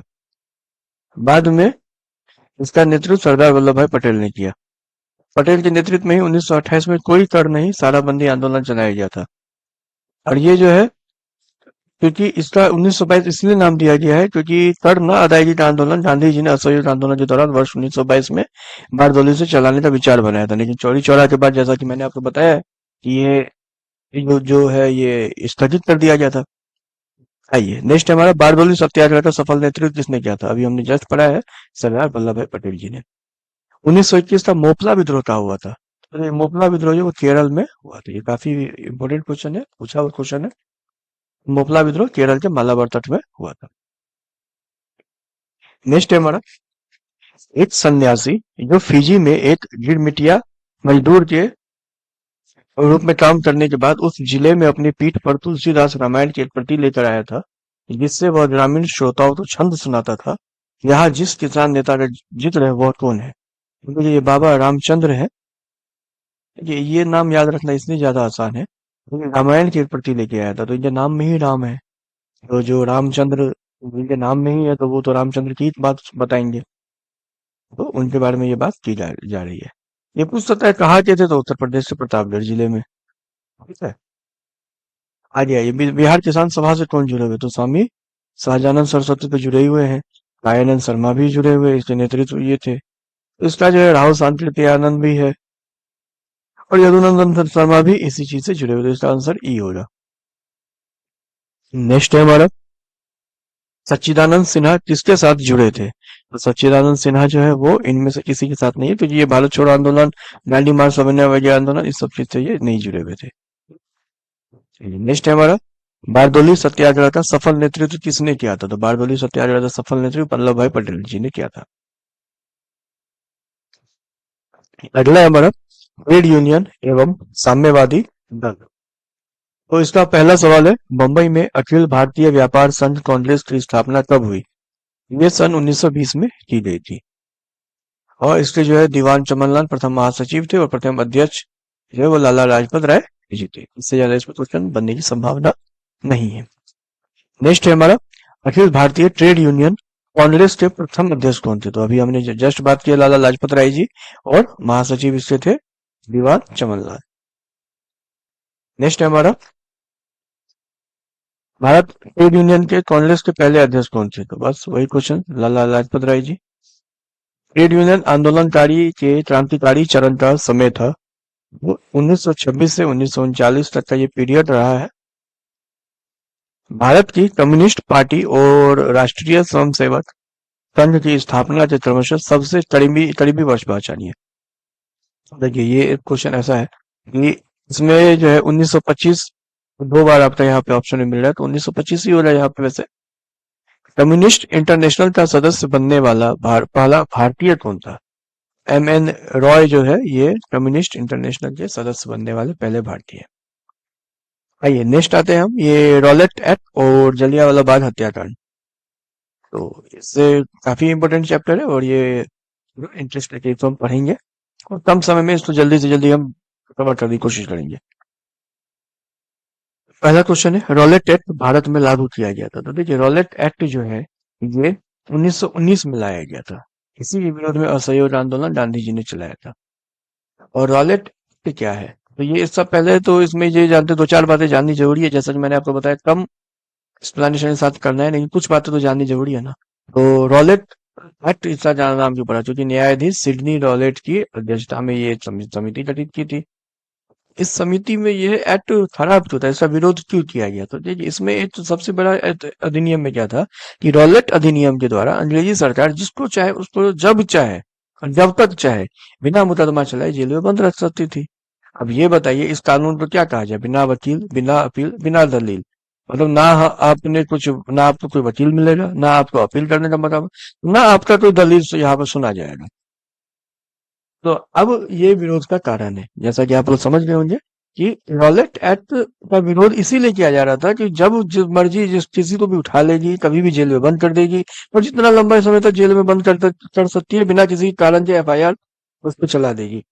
ये काफी खराब बात थी, इसलिए इसका विरोध किया गया था। अब देखिए रॉलेट एक्ट का भारतीय राष्ट्रीय कांग्रेस ने विरोध किया, तो क्योंकि इसका लक्ष्य था। तो देखिए इसका लक्ष्य क्या था? व्यक्ति स्वतंत्रता को सीमित करना। अब हमारी जो स्वतंत्रता है उसको आप सीमित कर रहे हैं ना। हम बाहर निकले, आपने हमें उठा लिया, हमारे घर में से आपने कहा कि नहीं चलो तुम्हें हम गिरफ्तार करते हैं, तो ये तो स्वतंत्रता पे ही सवाल हुआ। आइए नेक्स्ट आते हैं, जलियांवाला बाग नरसंहार किस गांधीवादी सत्याग्रह के संबंध में हुआ? तो देखिए ये जो है रॉलेट सत्याग्रह था, इसी के संबंध में, मतलब इसके जलियांवाला बाग नरसंहार में क्या हुआ था कि इस रॉलेट एक्ट के जो थे वो रॉलेट सत्याग्रह के लिए सब लोग जलियांवाला बाग में बैठे हुए थे और ये कोई हथियार लेके मतलब कुछ भी प्रदर्शन नहीं कर रहे थे। तो इस वजह से यहाँ से ऐसे समझते हैं कि ये जो 1919 में लागू किया गया था, तो 6 अप्रैल 1919 को देशव्यापी हड़ताल आयोजन कराया गया था। तो जलियांवाला बाग में 13 अप्रैल 1919 की यह घटना है जब शांतिपूर्ण एक जनसभा हो रही थी। मतलब इसमें क्या किया जाए इस बारे में, वो जनरल डायर ने उसमें क्या किया था, सब पे गोलियां चलवा दी थी। तो जलियांवाला बाग हत्याकांड कब हुआ था? तो 13 अप्रैल 1919 में जलियांवाला बाग हत्याकांड हुआ था। जलियांवाला बाग में प्रदर्शन के लिए लोग क्यों जमा हुए थे? तो देखिए ये उस टाइम में क्या था कि पिचलू और सत्यपाल को जो है वो बंदी बना दिया गया था, तो इनके विरोध में प्रदर्शन करने के लिए जमा हुए थे। लेकिन ये लोग वहां पे शांतिपूर्ण प्रदर्शन कर रहे थे, कुछ वहां पे कोई एक्टिविटी ऐसी नहीं कर रहे थे जो कि हिंसावादी एक्टिविटी थी। और इस जनसंहार के बाद क्या हुआ था कि रविन्द्रनाथ टैगोर ने अपनी नाइटहुड की उपाधि वापस कर दी थी। जो उपाधि उन्हें मिली थी, उन्होंने जलियांवाला बाग के बाद वो उपाधि वापस कर दी थी। तो इसके बाद जो है नाइटहुड की उपाधि लौटा दी। टैगोर ने कहा था कि समय आ गया है जब सम्मान के तमगे अपमान के बेतुके संदर्भ में हमारे कलर को सुस्पष्ट कर देते। जहां तक मेरा प्रश्न है, मैं सभी विशेष उपाधियों से रहित होकर अपने देशवासियों के साथ खड़ा होना चाहता हूँ। आइए नेक्स्ट है, अमृतसर के जलियांवाला बाग में भीड़ का दमन हुआ था। कब हुआ था? तो भाई 13 अप्रैल 1919, जब गोली चली थी तभी दमन हुआ था। जलियांवाला बाग हत्याकांड कब हुआ? तो वही क्वेश्चन है, रिपीटेड है। वर्ष 1919 भारतीय इतिहास से संबंधित है। जलियांवाला बाग त्रासदी से आप कभी भी अगर अमृतसर जाएं तो वहां पे जलियांवाला बाग है, और अगर मौका मिले तो आप वहां जरूर जाएं। काफी अच्छा लगेगा और काफी इन सब चीजों को आपको महसूस करने का मौका मिलेगा। अभी भी आप अगर वहां जाएंगे तो एकदम शांति मिलेगी। गोलियों के निशान है, कुएं में जो गए वहां पे जो गोली चली, सारी चीजें आपको अभी भी वहां पे बताएगी ये चीज। तो आइए नेक्स्ट सवाल पे आते हैं, जलियांवाला बाग नरसंहार किस गांधीवादी सत्याग्रह के संबंध में हुआ था? तो रॉलेट एक्ट के संदर्भ में हुआ था। नेक्स्ट आइए कि अच्छा, बी रॉलेट एक्ट ने इसका आंसर ले लिया है।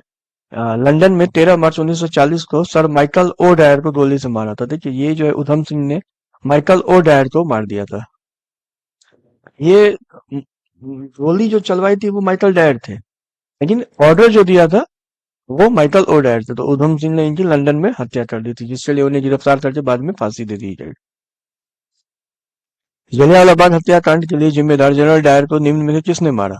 तो देखिए यहाँ जिम्मेदार जनरल डायर है, लेकिन जनरल ओ डायर को उधम सिंह ने मारा था।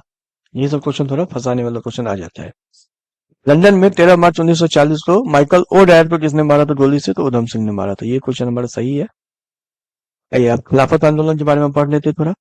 तो किसने खिलाफत आंदोलन को हिंदुओं और मुसलमानों की एकता के एक ऐसे अवसर के रूप में देखा जो 100 वर्षों में भी पुनः प्रस्तुत नहीं हो रहा? देखिए ये महात्मा गांधी जी ने कहा था कि ये जो है हिंदू और मुसलमानों की एक ऐसी एकता है जो अब 100 वर्षों में भी ऐसे नहीं हो रहा, खिलाफत आंदोलन। तो खिलाफत आंदोलन एक्चुअली क्या था ना, जिसमें सभी लोग मतलब साथ दिए थे। इसमें गांधी जी ने कहा था हिंदू मुस्लिम को एकजुट करने का ये एक अच्छा गोल्डन अपॉर्चुनिटी है। नेक्स्ट है हमारा सवाल, 1920 की खिलाफत कमेटी की सभा जिसने गांधी को असहयोग आंदोलन के नेतृत्व को संभालने संभालने का अनुरोध किया था, वह किस शहर में हुआ था? देखिए ये जो इलाहाबाद में हुआ था, इस टाइम असहयोग आंदोलन भी चल रहा था और खिलाफत आंदोलन भी था, इसलिए इसको ये महात्मा गांधी जी को इलाहाबाद में बोला जाता है इस बारे में। महात्मा गांधी ने खिलाफत आंदोलन का समर्थन क्यों किया? देखिए महात्मा गांधी जी ने इसलिए किया था कि गांधी जी ने अंग्रेजों के खिलाफ अपने आंदोलन में भारतीय मुसलमानों का सहयोग प्राप्त करना चाहता, इसीलिए उन्होंने कहा था कि ऐसे जो हिंदू मुस्लिम एकता, अगर इसको हम समर्थन देते हैं तो आने वाले 100 वर्षों में भी हमें ये नहीं मिलेगी। 1921 के मोपला आंदोलन की जो शाखा थी वो क्या थी? तो वो खिलाफत आंदोलन की ही शाखा थी। 1921 में मोपला विद्रोह जो केरल के मालाबार तट में हुआ था, ये खिलाफत आंदोलन का था। आइए फिर हम असहयोग आंदोलन के बारे में जानते हैं। तो उसका जो पहला सवाल है हमारा, असहयोग आंदोलन के दौरान किसने बिहार में किसानों की अगुवाई की थी? बिहार में जो है वो स्वामी विद्यानंद जी थे, इन्होंने किसानों की अगुवाई की थी असहयोग आंदोलन के दौरान। नेक्स्ट है हमारा, असहयोग आंदोलन के दौरान किसने बिहार में, तो ये वही सवाल है, विद्यानंद जी इसका सही आंसर है। समय का इस्तेमाल करते हुए हम ज्यादा समय नहीं गवाएंगे और जल्दी जल्दी आगे बढ़ेंगे। गांधी जी के असहयोग आंदोलन में लोगों को शराब से परहेज करने का आग्रह किया गया। फलस्वरूप सरकार के राजस्व में भारी कमी आई। एक प्रदेश की सरकार ने लोगों को फिर से शराब पीने को प्रेरित करने के लिए प्रमुख व्यक्तियों की सूची प्रसारित की जो शराब पीते, तो उस प्रदेश का नाम बताइए। तो देखिए ये बिहार से ही रिलेटेड है कि बिहार में बहुत ज्यादा ये शराब पीते थे लोग, तो उसमें उन्होंने सूची प्रसारित की थी कि इन लोगों को मतलब फिर से आप प्रेरित करिए शराब पीने से, तो उसमें जो है वो राजस्व आता है, इसीलिए। नेक्स्ट है, भारतीय किसानों के इतिहास में संगठित असहयोग का प्रथम उदाहरण कहाँ घटित हुआ था? ये बिहार और बंगाल में असहयोग आंदोलन का प्रथम उदाहरण बिहार और बंगाल में घटित हुआ था। नेक्स्ट है हमारा, भारतीय राष्ट्रीय कांग्रेस ने असहयोग आंदोलन किस वर्ष प्रारंभ किया था? तो असहयोग आंदोलन जैसा कि हमने अभी पढ़ा है 1919 में रॉलेट एक्ट के बाद 1920 में इसको शुरू किया गया और 1922 में चौरी चौरा के बाद इसको बंद कर दिया गया। गांधी जी ने असहयोग आंदोलन कब प्रारंभ किया? वही सवाल 1920 में। किस क्षेत्र में राहुल सांकृत्यायन 1920 के असहयोग आंदोलन में सक्रिय थे? तो ये छपरा में सक्रिय थे, बिहार में छपरा है, वहां में ये सक्रिय थे। इस घटना के बाद महात्मा गांधी ने असहयोग आंदोलन को अपनी हिमालय जैसी भूल बताई थी। चौरी चौरा आंदोलन था, इसके बाद इन्होंने वापस कर दिया था। तो चौरी चौरा क्या था, इसके बारे में अगर बस दो से तीन लाइन में अगर समझे, कि प्रदेश के गोरखपुर के पास एक जगह थी जहाँ पे क्या किया था कि जो क्रांतिकारियों थे, जो आंदोलनकारी थे, उन्होंने 22 या 23 पुलिस कर्मचारियों को तो वहां के पुलिस स्टेशन में बंद कर दिया और वहां पे आग लगा दी, नहीं तो जिंदा जल के मर गए। तो गांधी जी तो चूंकि अहिंसावादी थे, तो उन्होंने कहा कि ये तो हिमालय जैसी भूल हो गई, और इसके बाद उन्होंने सीधे आंदोलन वापस ले लिया। इस घटना के कारण गांधी जी ने, तो ये चौरी चौरा कांड पूरा क्वेश्चन नहीं पढ़ूंगा, समय कम है। असहयोग आंदोलन को निलंबित किया गया था 1922 में, तो ये चौरी चौरा कांड 1922 ईस्वी में हुआ। असहयोग आंदोलन के दौरान किसने पटना कॉलेज छोड़ा, जबकि उसकी परीक्षा में केवल 20 दिन ही बचे थे? तो ये जयप्रकाश नारायण जी थे, लोकनायक जयप्रकाश नारायण जी। इनके परीक्षा में सिर्फ 20 दिन ही थे, लेकिन इन्होंने अपना कॉलेज छोड़ दिया। पढ़ाई छोड़ के इन्होंने असहयोग आंदोलन में आए। 1920 से 22 के असहयोग आंदोलन के दौरान बिहार में प्रचलित मान्यताओं में से एक यह थी कि उनकी जीत होगी, क्योंकि गांधी, अब देखिए ये क्या था, गांधी जी को अंग्रेजों को हराने का तरीका पता था। तो इन्होंने चंपारण, अहमदाबाद, खेड़ा, इन सब तरह में ये बता दिया था कि अंग्रेज कैसे हारेंगे, तो लोगों का इनके प्रति काफी भरोसा था।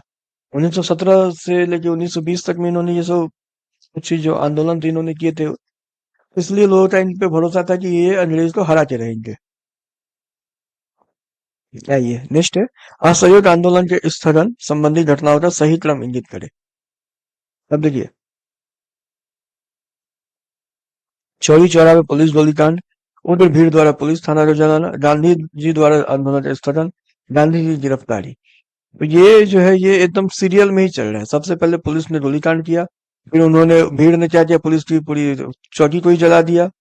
फिर उसके बाद गांधी जी ने आंदोलन को स्थगित कर दिया, और जैसे ही आंदोलन को स्थगित किया तो गांधी जी की गिरफ्तारी हो गई। तो इसका आंसर ए होगा।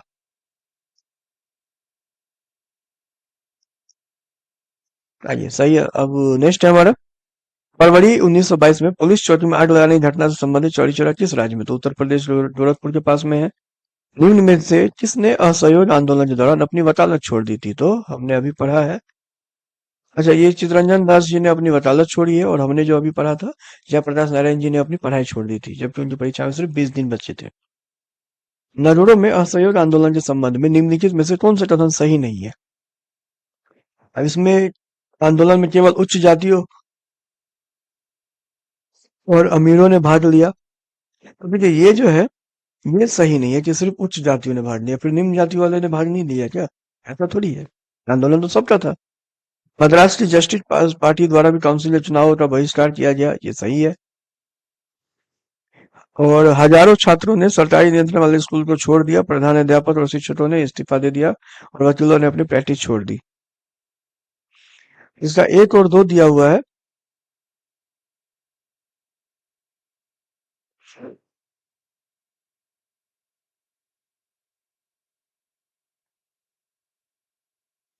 क्योंकि ये दोनों जो है ये सही है। जैसा कि हमने अभी पढ़ा था कि जयप्रकाश नारायण जी ने अपनी स्कूल छोड़ दिया, तो ये 3 नंबर इसका सही है, और ये एक और दो जो है वो गलत है। ये दोनों इसका गलत है। ये नेक्स्ट आते हैं, भारतीय स्वतंत्रता संग्राम के बारे में निम्नलिखित में से कौन सा कथन सही नहीं है? 1921 में महात्मा गांधी को गिरफ्तार कर लिया गया था। 1921 में कहा, 1922 में ना गिरफ्तार किया गया था, चौरी चौरा के बाद। चौरी चौरा के बाद अब तो बाकी पढ़ने से फायदा नहीं है, बाकी सब सही है। आइए नेक्स्ट है हमारा, बिहार के किस वकील ने असहयोग आंदोलन के समय अपनी वकालत छोड़ दी थी? लाभप्रद वकालत, तो अच्छी वकालत चल रही थी उनकी। तो ये थे राजेंद्र प्रसाद जी। 1923 से 28 के काल में भारतीय राजनीति में क्रांतिकारी कार्य विधियों की पुनरावृत्ति का कारण था, क्या कारण था? तो गांधी जी द्वारा असहयोग आंदोलन का स्थगन। उसके बाद ये लोग फिर अपने हिसाब से काम करने लगे। नेक्स्ट है हमारा, स्वराज पार्टी का गठन। तो सी आर दास, चित्तरंजन दास एवं मोतीलाल नेहरू ने कांग्रेस के भीतर स्वराज पार्टी का किस उद्देश्य से बनाई थी? देखिए उद्देश्य तो एक ही है कि राज्य परिषद में चुनाव में भाग लेने के लिए इन्होंने कहा कि हम एक अपना स्वराज पार्टी बनाते हैं, ताकि इस पार्टी के थ्रू हम चुनाव में भाग ले सके। ये इनका उद्देश्य था। 1923 में किया गया था, और सी आर दास एवं मोतीलाल नेहरू जी ने स्वराज पार्टी का गठन किया था। ये क्वेश्चन काफी रिपीटेड क्वेश्चन है। स्वराज दल की स्थापना असफलता के बाद हुई थी, इसलिए तो असहयोग आंदोलन की असफलता के बाद इन्होंने इसकी स्थापना की थी। और नेक्स्ट है स्वराज पार्टी का गठन किसकी असफलता के बाद, तो असहयोग आंदोलन, वही क्वेश्चन रिपीट है। स्वराज दल की स्थापना किसने की थी? अभी हमने जस्ट पढ़ा है कि चित्तरंजन दास एवं मोतीलाल नेहरू जी ने। 1923 में स्वराज पार्टी का गठन किसने किया था? सेम क्वेश्चन रिपीटेड है। बिहार में स्वराज दल का गठन किसने किया था? तो ये बिहार में स्वराज दल का गठन श्री कृष्ण सिंह, जो कि बिहार के पहले मुख्यमंत्री भी है, इन्होंने किया था। स्वराज दल की स्थापना बिहार में किसने की थी? श्री कृष्ण सिंह जी ने। वर्ष 1923 में स्वराज पार्टी का गठन एक समूह के रूप में इनमें से किस संगठन में से हुआ था? तो कांग्रेस में से ही हुआ है इसका गठन। स्वराज जो है वो आम जनता के लिए होना चाहिए, केवल वर्गों के लिए नहीं। ये प्रसिद्ध सूत्र की घोषणा की, ये किसने की थी? सी आर दास ने की थी। आइए इसके बाद हम आते हैं साइमन कमीशन के बारे में। तो साइमन कमीशन पहली बार कब भारत आया था? तो साइमन कमीशन पहली बार भारत 1928 में आया था।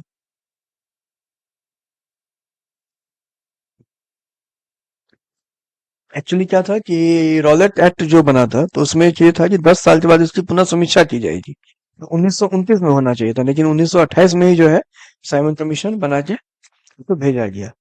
और इसका जो है साइमन कमीशन का काफी विरोध हुआ, क्योंकि इसमें सिर्फ और सिर्फ गोरे लोग थे, विदेशी थे, अंग्रेज थे, और हमारे भारतीय कोई नहीं को भी शामिल नहीं किया जाता। इसीलिए यहाँ की पब्लिक ने इसका विरोध किया था। और ये साइमन की अध्यक्षता में थी, इसीलिए इसको साइमन, सर जॉन साइमन इसका सही आंसर है। साइमन कमीशन किसकी अध्यक्षता में नियुक्त किया जाता है, यही मैं अभी बता रहा था, इसीलिए इसका नाम साइमन कमीशन पड़ा है। आइए नेक्स्ट है हमारा कांग्रेस का लाहौर अधिवेशन, पूर्ण स्वराज प्रस्ताव। तो देखिए ये क्वेश्चन पूछा जाता है कि पूर्ण स्वराज का प्रस्ताव जो है किस अधिवेशन में हुआ, तो ये कांग्रेस के लाहौर अधिवेशन में हुआ। पुनः याद रखें, अब ये झंडा लहरा गया है, यह कभी भी झुकना नहीं चाहिए जब तक एक भी भारतीय पुरुष, महिला या बालक भारत में जीवित रहे। ये किसने कहा था? ये लाहौर में जवाहरलाल नेहरू जी ने कहा था कि ये, अब आप याद रखिए, ये झंडा नहीं झुकना चाहिए। और पूर्ण स्वराज का प्रस्ताव पारित किया गया था 1929 के लाहौर अधिवेशन में। ये क्वेश्चन पूछता है हमेशा। और इसके बाद ही हुआ था, ये 26 जनवरी को स्वतंत्रता दिवस मनाने का निश्चय किया गया था। और हमारा जो संविधान जो 26 जनवरी को पारित किया गया है, जिसे हम गणतंत्र दिवस के रूप में मनाते हैं, वो इसीलिए, इसका सबसे बड़ा कारण यही है कि 26 जनवरी को स्वतंत्रता दिवस मनाने का इन लोगों ने निश्चय किया था, लेकिन देश को आजादी 15 अगस्त को मिली थी, इसीलिए जो है हमने संविधान के दिवस के रूप में उसी दिन 26 जनवरी को मनाते हैं।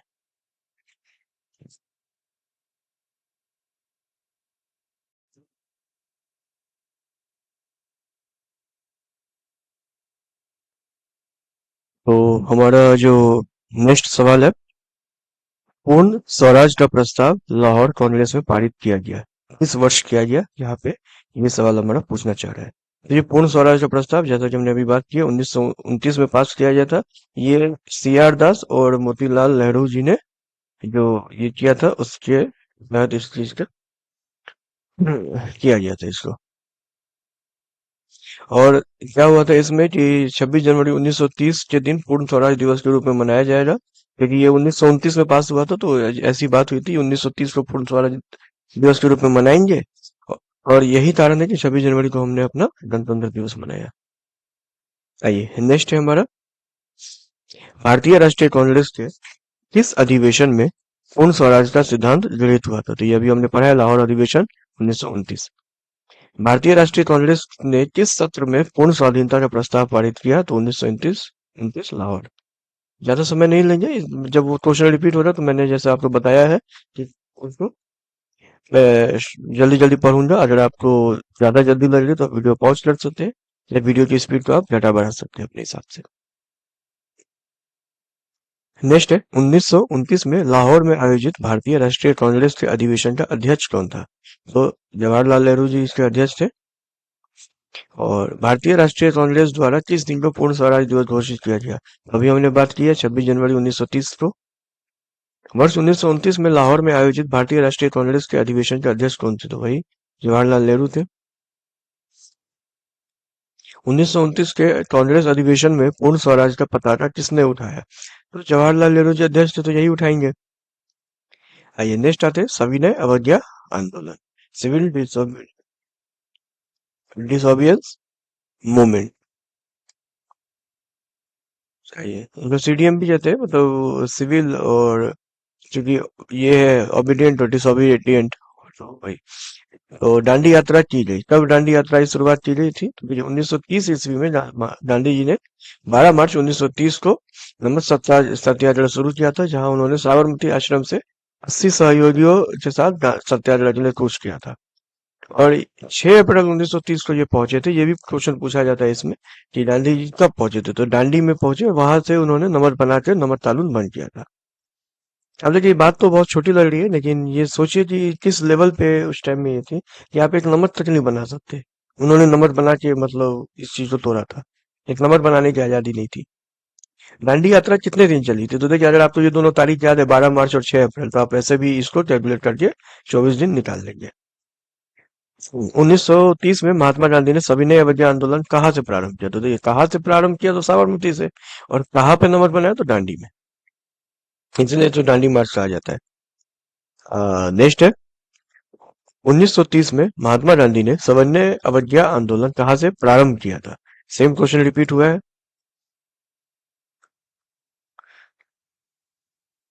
देखिए, यहाँ पे कुछ प्रॉब्लम है।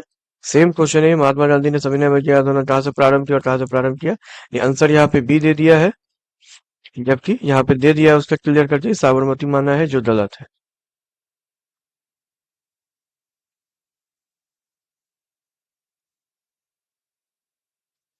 ये एक्चुअली यहाँ पे गलत दिया हुआ है, ठीक है। ये भी इस किताब में दिया गया है कि डी साबरमती माना है, जो गलत है, जबकि ऐसा नहीं है। कहाँ से प्रारंभ किया था? तो अभी हमने यहाँ पढ़ा है कि इन्होंने प्रारंभ किया था साबरमती आश्रम से, और दांडी में उन्होंने नमक कानून बन किया। तो जहां प्रारंभ हुआ वही ना जगह होगी, तो इसलिए इसका आंसर साबरमती है। हमें कंफ्यूज नहीं होना है। आइए नेक्स्ट आते हैं। नमक सत्याग्रह के दौरान बिहार में लोगों ने नमक बनाने के साथ साथ किस कर के विरोध के द्वारा सरकार का विरोध किया था? तो देखिए, उस टाइम में चौकीदारी कर थी, इसका भी विरोध किया था। ये 64 बीपीएससी में पूछा हुआ है, और ये क्वेश्चन एक बार और पूछा हुआ है, रिपीटेड क्वेश्चन है। मुझे लगता है 68 या 69 बीपीएससी में ये क्वेश्चन आया हुआ था। नेक्स्ट है, नमक सत्याग्रह के दौरान बिहार के लोगों ने नमक कौन से कर का विरोध का विकल्प चुना? तो ये जो है, ये यही 68 बीपीएससी में, जैसा कि मैंने आपको अभी बताया था, क्वेश्चन आ चुका था। चौकीदारी कर था, नन ऑफ दीज यहाँ पे ऑप्शन होगा। गांधी जी के नमक सत्याग्रह का उद्देश्य क्या था? तो गांधी जी के नमक सत्याग्रह का उद्देश्य जो था, वो था यहाँ पे कि मतलब चूंकि देखिए, नमक कानून को निरस्त करना तो उनका उद्देश्य था ही, लेकिन इस पे जो है, ये भी तो था ना कि आम लोगों के लिए आर्थिक राहत, सरकार की सत्ता की कटौती, इसको भी हम मान सकते हैं कि सरकार के विरोध में आप काम कर रहे हैं। तो इसलिए इसका उत्तर ई होगा। इनमें से किस महिला ने बिहार में नमक सत्याग्रह में सक्रिय भाग लिया था? तो देखिए, ये जो है, ये एक से ज्यादा थी, क्योंकि इसका जो है वो मीरा देवी, हसन इमाम और कुमारी गौरी दास, सीसी दास, सरस्वती देवी, शिवधारी पांडे तथा साहिबाला राय, इतनी महिलाओं ने बिहार में भाग लिया था। और ये हमें सबके नाम याद रखने जरूरी है, क्योंकि ये बिहार की बात हो रही है यहाँ पे। इसको वीडियो पॉज करके आप इसको एक बार देख लीजिएगा, क्योंकि यहाँ बिहार की बात हो रही है। इनमें से किसी भी पर्सनैलिटी के बारे में दोबारा पूछा जा सकता है क्वेश्चन। आइए, सिविल डिसोबीडियंस मूवमेंट की असफलता के बाद गांधी जी ने महत्व दिया, किस चीज को महत्व दिया था? तो उसके बाद गांधी जी ने रचनात्मक कार्यक्रम को महत्व दिया था।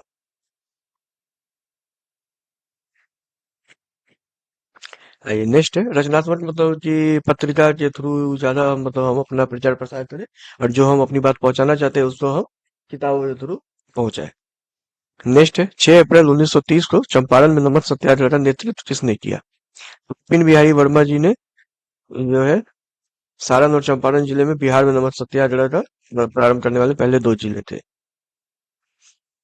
तो यहाँ चंपारण की बात हो रही है, और चंपारण और सारण में ही इसका पहले दो जिले यही दोनों थे। आइए नेक्स्ट है, बेगूसराय की चौकीदारी टेस्ट के विरुद्ध आंदोलन एक हिस्सा था किसका? तो सविनय अवज्ञा आंदोलन का, अभी हमने जस्ट पढ़ा है। नेक्स्ट है, बिहार के किसानों ने किस आंदोलन में चौकीदारी कर देने से इनकार कर दिया? सेम क्वेश्चन रिपीट हुआ है, सविनय अवज्ञा आंदोलन। जल्दी जल्दी हम आगे बढ़ते हैं। भागलपुर में नमक सत्याग्रह का नेतृत्व किसने किया था? तो भागलपुर में जो महादेव लाल सराफ जी ने किया था। देखिए, ये सब क्वेश्चन काफी इंपॉर्टेंट हो जाते हैं, क्योंकि ये बिहार से रिलेटेड है, इसलिए हमें इनको देख लेना है। वीडियो पॉज करके आप इसको एक बार ठहर के देख ले, ये क्वेश्चन डायरेक्ट पीपीएससी में आ सकते हैं दोबारा। नेक्स्ट है, प्रभावती देवी किस क्षेत्र की स्वतंत्रता संग्राम सेनानी थी? तो ये प्रभावती देवी जो है वो पटना से की मतलब क्षेत्र की थी। और नेक्स्ट है हमारा, 1929 में खुदाई खिदमत गार को किसने संगठित किया था? तो देखिए, खुदाई खिदमत गार को अब्दुल गफार था, जिन्हें फ्रंटियर गांधी भी कहा जाता है, सीमांत गांधी, इन्होंने किया था। आइए नेक्स्ट आते हैं, गांधी इरविन समझौता। तो देखिए, गांधी इरविन समझौता क्या है, ये हम क्वेश्चन तो पढ़ेंगे, लेकिन इसको एक लाइन में अगर थोड़ा सा अगर समझना हो, तो क्या हुआ था कि ये तीन गोलमेज सम्मेलन हुए थे 1930, 31 और 32 में, जिसमें गांधी जी 31 30 वाले में नहीं गए थे। तो इसके लिए वो गोलमेज सम्मेलन जो है वो विफल रहा था, उतना सफल नहीं हो पाया। इसके लिए जो है इरविन को ये ड्यूटी दी गई थी कि भाई गांधी जी को लाओ, तो वो जान रहे थे गांधी जी आएंगे तभी हमारा ये जो समिट है ये हमारा सफल होगा, सक्सेस होगा। तो इसके लिए जो है 1931 में गांधी जी को मनाया गया कि आप चलिए वहां पे और गोलमेज सम्मेलन में भाग लीजिए। और इसके लिए गांधी जी ने कुछ बातें रखी थी, जो उस टाइम में जो हॉट टॉपिक थे, उन पे गांधी जी ने एक बात रखी थी कि मुझे ये सब चीजें चाहिए, अगर ये आप बात मानोगे तो मैं आपके साथ जाऊंगा, वरना मैं आपके सम्मेलन में नहीं आ रहा हूँ। और वो ऊपर से प्रेशर था कि गांधी जी जो बोले तुम सबको मानो, नहीं किसी तरह उन्हें दूसरे गोलमेज सम्मेलन में लाना है। कोशिश तो की तीसरे गोलमेज सम्मेलन में भी लाया जाए, नहीं वो फिर तीसरे में नहीं गए, तो इरविन ने अपनी बात से पलट गया। इस वजह से इस पे हम आगे बात करेंगे। आइए, गांधी इरविन समझौता कब हुआ था? तो जैसा कि अभी मैंने आपको बताया कि 1931 में हुआ। ये सब जो है मतलब गांधी जी के समझौता के बारे में बात थी। और इसमें एक बात बहुत ज्यादा हो रही थी, बाकी चीज तो मतलब नहीं मानी गई। एक चीज थी जिसमें कि गांधी जी का मतलब ये था कि उन्होंने कहा था जितने भी राजनीतिक कैदी हैं आप उन्हें बरी कर दीजिए, जेल से बरी कर दीजिए। और इसमें भगत सिंह, सुखदेव एवं राजगुरु जी को फांसी न दिए जाने की जनता की मांग को इसमें सम्मिलित नहीं किया जाता। एक्चुअली गांधी जी का ये इंटेंशन नहीं था। गांधी जी ने कहा था जितने भी राजनीतिक कैदी हैं आप उन्हें बरी कर दीजिए, तो उन्हें ये नहीं पता था कि ये तीनों उसमें नहीं आएंगे। और इरविन ने क्या किया, इरविन ने इन्हें फांसी दिलवा दी इनके एब्सेंट में, जब वो वहां गोलमेज सम्मेलन में थे।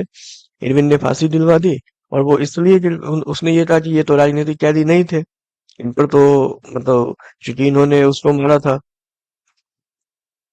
ये भगत सिंह ने मारा था, तो इन सब पे जो है कहीं ना कहीं ये हत्या और का मुकदमा चल रहा था, इस वजह से ये राजनीतिक कैदी नहीं थे। तो यहाँ पे थोड़ा गेम खेला गया था इरविन की तरफ से, और गांधी जी ने इतनी बारीकी से ध्यान नहीं दिया कि ऐसा भी कुछ हो सकता है। उन्होंने सोचा कि सबको रिहा कर ही देंगे।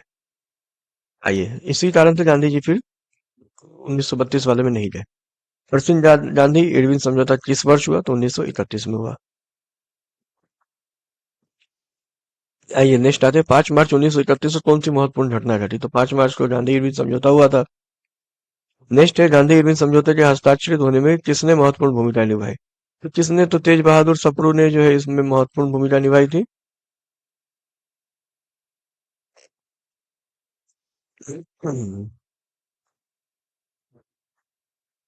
5 मार्च 1931 को गांधी इरविन समझौता हुआ। आगे बढ़ते हैं। अब देखिए, गोलमेज सम्मेलनों पर बात कीजिए। तो किस भारतीय नेता ने लंदन में प्रथम गोलमेज कॉन्फ्रेंस में भाग लिया था?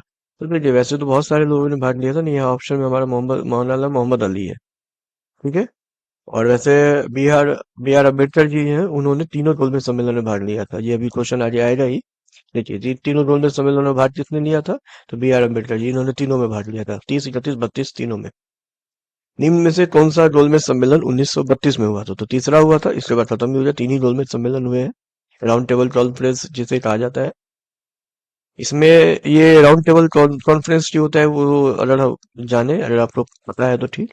ये क्या होता है कि ऐसे करके होता है, तो इसमें ये ऐसे करके लोग बैठे हुए हैं, तो इसमें कोई अध्यक्ष नहीं है, कोई बड़ा नहीं है, कोई छोटा नहीं है, सब एक दूसरे के बराबर है। ये जिसमें कुछ पता चल रहा है। और यही अगर ऐसे करके टेबल पे बैठेंगे, तो यहाँ पे जो हो रहा है वो हेड बैठेगा, तब यहाँ पे मीटिंग, आप किसी मीटिंग में भी देखते होंगे ऐसे करके लोग बैठते हैं यहाँ पे। एक जो है वो हेड की जगह रहती है, ये वाली जगह हेड की रहती है। तो यहाँ ये राउंड टेबल कॉन्फ्रेंस में इस चीज को मिटाने के लिए कि हमारे यहाँ जितने भी लोग आ रहे हैं आप सब बराबर है, इसीलिए इसको राउंड टेबल कॉन्फ्रेंस के रूप में किया गया था।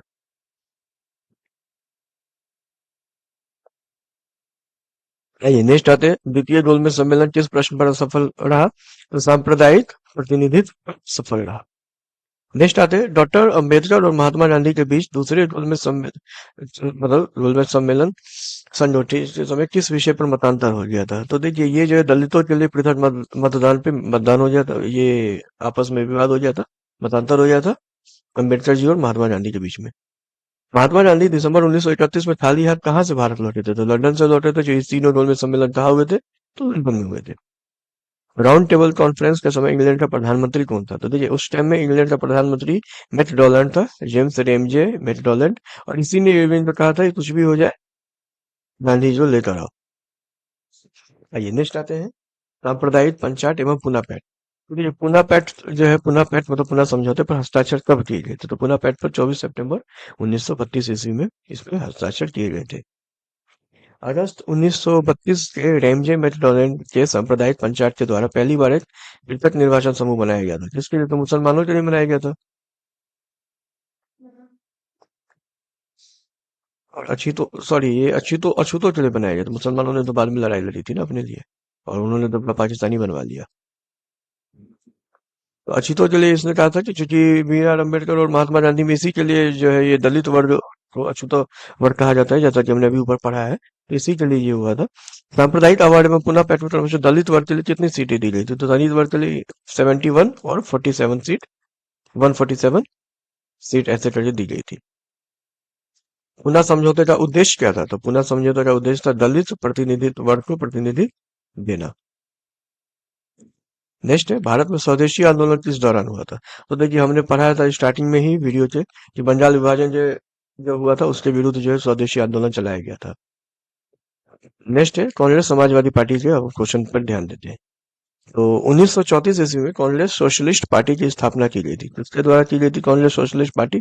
तो जयप्रकाश नारायण और आचार्य नरेंद्र देव द्वारा की गई थी। कांग्रेस सोशलिस्ट पार्टी की पहली बैठक कहाँ हुई थी? तो पहली बैठक पटना में हुई थी। जयप्रकाश नारायण जी जब बिहार के नेता है, तो ये हमारा वैसे ही मतलब लग जाता है इस पे कि ये हमारा पटना में ही होगा। कांग्रेस सोशलिस्ट पार्टी की पहली बैठक जो है वो पटना में कब हुई थी? तो ये अभी हमने जस्ट पीछे देखा ही है कि यहाँ पे जो है 1934 में हुई है। देखिए, यहाँ पे 1934 है, पटना में कांग्रेस महासमिति बैठक हुई। ये नेक्स्ट आते हैं, जयप्रकाश नारायण किस पार्टी से संबंधित है? तो देखिए, जयप्रकाश नारायण जी जो थे वो कांग्रेस समाजवादी पार्टी से संबंधित थे। समाजवादी और सोशलिस्ट एक ही है, हिंदी इंग्लिश का फर्क है बस। नेक्स्ट है हमारा, जयप्रकाश नारायण किस पार्टी से जुड़े हैं? तो सेम कंडीशन हो गई, वही क्वेश्चन है, Congress Samajwadi party. Bihar socialist party के संस्थापक थे, तो वो जयप्रकाश नारायण जी थे बिहार में। नेक्स्ट है, बिहार समाजवादी पार्टी का गठन किन्होंने किया था? तो देखिए, बिहार समाजवादी पार्टी का गठन जो है ये फूलन प्रसाद वर्मा और जयप्रकाश नारायण जी ने मिलकर किया था। नेक्स्ट है हमारा कि वर्ष 1931 में बिहार समाजवादी पार्टी का गठन किसने किया था? तो यहाँ पे हमारा ऑप्शन में फूलन प्रसाद वर्मा है, तो हम देंगे। जयप्रकाश नारायण जी रहेंगे तो दोनों होगा, उपयुक्त में से इससे अधिक होगा। जयप्रकाश नारायण जी लोकनायक के नाम से जाने जाते हैं, हम कभी भी बोलते तो लोकनायक जयप्रकाश नारायण जी। और सेम क्वेश्चन है, लोकनायक के नाम से किन्हें जानते हो? तो जयप्रकाश नारायण जी को। जयप्रकाश दिवस कब मनाया जाता है? तो अप्रैल 1946 में मनाया जाता है जयप्रकाश दिवस।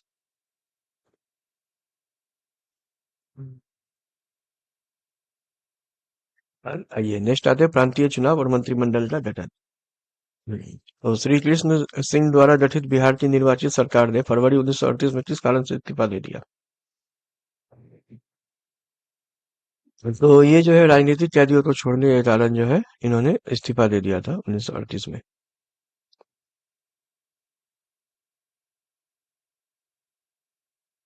नेक्स्ट है, फरवरी 1938 में बिहार की चुनी हुई सरकार ने किस कारणवश इस्तीफा दिया?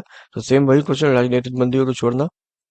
नेक्स्ट है, प्रांतीय सरकारों का गठन निम्नलिखित में से किस अधिनियम के तहत किया गया था? तो 1935 का जो अधिनियम था, इसके तहत इसका गठन किया गया था। नेक्स्ट है, अपनी किस कार्यकारिणी कमेटी में कांग्रेस ने भू स्वामित्व को समाप्त करने की नीति अपनाई? तो कार्यकारिणी कमेटी 1937 में कांग्रेस ने भू स्वामित्व को समाप्त करने की नीति अपनाई थी। नेक्स्ट है, इनमें से बिहार के प्रथम राज्यपाल कौन थे? तो देखिए, बिहार के प्रथम राज्यपाल सर जेम्स डेविड शिपटन थे, और बिहार के पहले मुख्यमंत्री श्री कृष्ण सिंह जी, जैसा कि हमें पता है। आइए नेक्स्ट है कांग्रेस का त्रिपुरी संकट। चलिए ये त्रिपुरी संकट में जो है कांग्रेस का जो अध्यक्ष मतलब अधिवेशन हुआ था वो इसी के लिए थोड़ा ज्यादा फेमस है, 1938 का। तो 1938 में भारतीय राष्ट्रीय कांग्रेस के अध्यक्ष निर्वाचित हुए थे। कौन निर्वाचित हुए थे? तो सुभाष चंद्र बोस निर्वाचित हुए थे। 1939 में फिर मतभेद हो गया था और 1939 में भी ये जीत गए थे पट्टाभी सीतारमैया को। लेकिन उसके बाद क्या हुआ, तो कुछ आपस में विवाद हो गया था, इसलिए ये बने नहीं देशी रियासतें। तो 1927 की बटलर कमेटी का क्या उद्देश्य था? बटलर कमेटी का उद्देश्य था भारत सरकार तथा देशी राज्यों के मध्य संबंधों को सुधारना। दूसरा है, नेक्स्ट सवाल है, all India state people's conference का गठन कब हुआ? All India people state people conference का गठन जो है 1927 ईस्वी में किया गया था। नेक्स्ट है हमारा, स्वतंत्रता संग्राम के दौरान भारतीय राज्यों कश्मीर, हैदराबाद के निजाम, ट्रावनकोर आदि जैसे भारतीय शासकों द्वारा शासित राज्यों में एक समानांतर आंदोलन शुरू किया गया, उसका नाम क्या था? तो देखिए ये जो है प्रजामंडल आंदोलन एक चलाया गया था, प्रजा के द्वारा किया गया, इसलिए प्रजामंडल आंदोलन इसको कहा गया। आइए, द्वितीय विश्व युद्ध से बस एक क्वेश्चन आया था कि द्वितीय विश्व युद्ध के समय ब्रिटेन का प्रधानमंत्री कौन था? तो ये चर्चिल उस टाइम में था, विंस्टन चर्चिल। और द्वितीय विश्व युद्ध हुआ कब था? तो 1939 से 45 के बीच में। और इनका कार्यकाल 40 से 45 था, तो इसलिए द्वितीय विश्व युद्ध के टाइम में ये प्रधानमंत्री था। फिर 51 से 55 के बीच में भी बने थे, 2 बार बने हुए। नेक्स्ट आइए, पाकिस्तान की मांग। तो देखिए पाकिस्तान के अलग राज्य आंदोलन का नेतृत्व किसने किया था? तो हमने पढ़ा है मोहम्मद अली जिन्ना ने। इन्होंने ही पाकिस्तान बनवाया था, मांग कर करके पाकिस्तान को पृथक करवाया था। और 1940 ईस्वी में इन्होंने मांग की थी। नेक्स्ट है, मुस्लिम लीग द्वारा पाकिस्तान की स्थापना की मांग करने वाला प्रस्ताव पारित किया गया था, किस वर्ष में पारित किया गया? तो 1940 में, अभी जस्ट मैंने बताया आपको। नेक्स्ट है, नाउ और नेवर पैम्फलेट किसने लिखा? नाउ और नेवर। तो ये जो है ये रहमत अली है, इन्होंने नाउ और नेवर पैम्फलेट लिखा था। नेक्स्ट है, व्यक्तिगत सत्याग्रह। तो 1940 में विनोबा भावे ने व्यक्तिगत सत्याग्रह कहाँ से आरंभ किया था? ये अच्छा क्वेश्चन है, पवनार महाराष्ट्र से, और काफी वीवीआई क्वेश्चन है, बीपीएससी का फेवरेट क्वेश्चन है, ऐसे करके क्वेश्चन पूछती है बीपीएससी। पवनार महाराष्ट्र से 1940 में विनोबा भावे ने सत्याग्रह शुरू किया था। नेक्स्ट है, महात्मा गांधी द्वारा 1940 में प्रारंभ किए गए व्यक्तिगत सत्याग्रह के तीसरे सत्याग्रही कौन थे? तो देखिए ब्रह्मदत्त जी थे। यहाँ देखिए, विनोबा भावे प्रथम सत्याग्रही थे, पंडित जवाहरलाल नेहरू दूसरे सत्याग्रही थे, ब्रह्मदत्त तीसरे सत्याग्रही बने थे। नेक्स्ट आइए, व्यक्तिगत सत्याग्रह किसने आरंभ किया था? तो ये आरंभ तो विनोबा भावे जी ने किया था, जो प्रथम सत्याग्रह वही थे, तो जो प्रथम मुझे वही आरंभ करेंगे। व्यक्तिगत सत्याग्रह आंदोलन के प्रथम सत्याग्रही तो विनोबा भावे। महात्मा गांधी द्वारा वर्ष 1940 में व्यक्तिगत सत्याग्रह तीसरे तो ब्रह्मदत्त जी, अभी हमने जस्ट पढ़ा है, और दूसरे जवाहरलाल नेहरू जी। व्यक्तिगत सत्याग्रह आंदोलन के प्रधान सत्याग्रह कौन थी? तो देखिए ये विनोबा भावे, तो जी प्रधान मतलब जो प्रथम। सेम क्वेश्चन है, किसने आरंभ किया था? विनोबा भावे ने। 1940 में विनोबा भावे ने व्यक्तिगत सत्याग्रह कहाँ से आरंभ किया था? तो पावनार महाराष्ट्र से, बीपीएससी असिस्टेंट में भी पूछा हुआ क्वेश्चन है ये। सर्वोदय सबका सबसे प्रयोग सर्वप्रथम किसने किया था? तो महात्मा गांधी जी ने किया था। और सर्वोदय का मतलब है सर्व, और उदय मतलब सबका उदय, सबका उत्थान। आइए आते हैं अब हम क्रिप्स मिशन की तरफ। तो क्रिप्स मिशन जो है ये 1942 में आया था, 23 मार्च 1942 में, और स्टेफोर्ड क्रिप्स इसके ये थे। तो ये दिल्ली कब पहुंचे? 23 मार्च 1942 को। क्रिप्स के प्रस्ताव ने वास्तव में हमें कुछ नहीं दिया, यदि हम प्रस्तावों को स्वीकार करते तो हमें भविष्य में पछताना पड़ता। युद्ध ने भारत को अपनी स्वतंत्रता प्राप्त करने का अच्छा अवसर प्रदान किया था, केवल एक वचन पर आधारित होने के कारण हमें इसे भूलना नहीं चाहिए। ये शब्द किसने लिखे? तो ये मौलाना अबुल कलाम आजाद थे, इन्होंने ये चीज कहा था कि अब हमें इसमें क्रिप्स मिशन के बारे में ज्यादा बात नहीं करनी है, अब हम अपने स्वतंत्रता पर फोकस करें तो ज्यादा अच्छा है।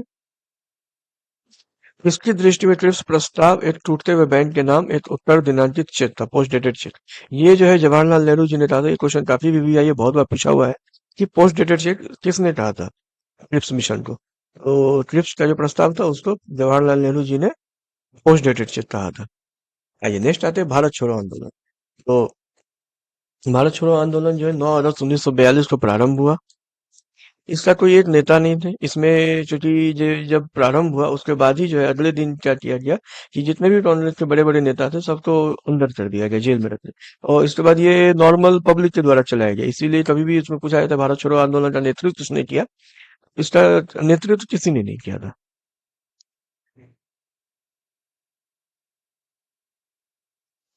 देखिए, प्रारंभ करने की घोषणा की गई थी और 9 अगस्त 1942, 8 अगस्त 1942 को शुरू हुआ।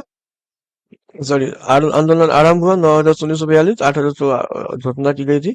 और आरंभ होते ही ऑपरेशन जीरो आवर के तहत गांधी जी तथा अन्य चोटी के कांग्रेस नेताओं को गिरफ्तार कर लिया गया। इसलिए इसमें कोई ऐसे नेता नहीं थे, इसमें पूरे सारी पब्लिक थी। नेक्स्ट है, बंबई में कांग्रेस द्वारा भारत छोड़ो प्रस्ताव पारित किया गया था। तो भारत छोड़ो प्रस्ताव 8 अगस्त 1942 को पारित किया गया, 9 अगस्त से शुरू कर दिया गया और 10 अगस्त को सबको अंदर कर दिया गया। भारत छोड़ो प्रस्ताव पारित होने के बाद गांधी जी को कैद किया गया था। तो गांधी जी को आगरा था पैलेस में, ये काफी पूछा गया है, पुणे के आगरा था पैलेस में इनको कैद किया गया था। नेक्स्ट है, भारत छोड़ो आंदोलन के संदर्भ में महात्मा गांधी को कहाँ बंदी बनाया गया? तो वही चीज है, बम्बई, आगरा था पैलेस। आइए नेक्स्ट आते हैं, 6 जुलाई 1942 को वर्धा में महात्मा गांधी ने कांग्रेस की कार्यकारी समिति में अपने भारत छोड़ो आंदोलन की चर्चा की। उस समय समिति के अध्यक्ष कौन थे? तो मौलाना अब्दुल कलाम आजाद उस समय अध्यक्ष थे। नेक्स्ट है, भारत छोड़ो आंदोलन के दौरान बकरी का टापू में अखिल भारतीय आजाद दस्ता का गठन किया था। किसने किया था? जयप्रकाश नारायण जी, इसका सही आंसर है। नेक्स्ट है हमारा, 1942 के आंदोलन में लोगों ने सियाराम सिंह की अगुवाई में कहां पर राष्ट्रीय सरकार की स्थापना की घोषणा की थी? तो भागलपुर में इसकी घोषणा की गई थी, सही आंसर भागलपुर है। 11 अगस्त 1942 को पटना शहर में भारत छोड़ो आंदोलन का किन्होंने मार्गदर्शन किया था? तो देखिए, पटना शहर में किसी पर्टिकुलर आदमी ने किया था, नगर के जो नागरिक थे उन्होंने इस चीज का समर्थन किया था, मार्गदर्शन किया।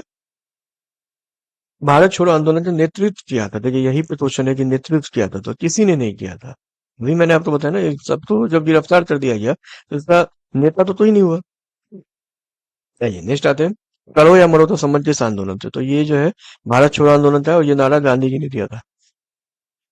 इसीलिए लोग कहते हैं गांधी जी अहिंसावादी थे, लेकिन लास्ट में उन्होंने भी हिंसा का रूप अपना लिया था, क्योंकि उन्हें पता था ये करो या मरो का मतलब क्या है कि अब या तो करो या मरो, ये हिंसा का नारा है। और इसमें भारत छोड़ो आंदोलन में जैसे पब्लिक बहुत सारा नुकसान करी थी अंग्रेजों का, काफी चीज, तो उसमें उन्होंने गांधी जी को कहा भी था, तो गांधी जी ने कहा नहीं, अब हम ये आंदोलन वापस नहीं ले सकते। तो उन्हें पता चल गया था कि अहिंसा से अब कुछ नहीं होने वाला नहीं है, अब हिंसा करने से ही काम चलेगा। इसलिए उन्होंने हिंसा तो नहीं की, लेकिन हाँ उन्होंने आंख अपनी बंद कर ली, हिंसा के खिलाफ आवाज भी नहीं उठाई भारत छोड़ो आंदोलन के टाइम में। 8 अगस्त 1942 भारतीय इतिहास में महत्वपूर्ण है, क्यों? तो भारत छोड़ो प्रस्ताव के लिए। भारत छोड़ो आंदोलन के समय इंग्लैंड के प्रधानमंत्री कौन थे? तो देखिए, अभी हमने जस्ट पढ़ा है कि चर्चिल का हमने टाइम देखा 40 से 45, उसी बीच में ये हुआ है, तो वही थे। आइए नेक्स्ट है हमारा, 1942 में भारत छोड़ो आंदोलन में बिहार के नेताओं का महत्वपूर्ण योगदान रहा था। बिहार के कौन से प्रमुख नेता बिहार केसरी के नाम से जाने जाते थे और उन्होंने भारत छोड़ो आंदोलन में सक्रिय रूप से भाग लिया? तो देखिए, ये श्री कृष्ण सिंह जी के बारे में बराबर क्वेश्चन पूछा गया है और ये बिहार के प्रथम मुख्यमंत्री थे और बिहार केसरी इन्हें कहा जाता है। आइए नेक्स्ट है हमारा, भारत छोड़ो आंदोलन के दौरान खुफिया रेडियो किसने प्रारंभ किया था? उषा मेहता जी थी, इन्होंने खुफिया रेडियो प्रारंभ किया था। भारत छोड़ो आंदोलन से उत्पन्न दंगे किस क्षेत्र में सबसे अधिक व्यापक रहे? तो ये जो है बिहार में रहे और संयुक्त प्रांत में रहे, मतलब बिहार और यूपी के संयुक्त प्रांत में अधिक व्यापक रहे। आइए नेक्स्ट है, डॉक्टर राजेंद्र प्रसाद को 9 अगस्त 1942 को गिरफ्तार करके कहाँ भेजा गया था? और बाजीपुर जेल भेजा गया था। नेक्स्ट है, 7 दिसंबर 1942 को श्री योगेंद्र शुक्ल कहाँ लाए गए? योगेंद्र शुक्ल पटना लाए गए थे।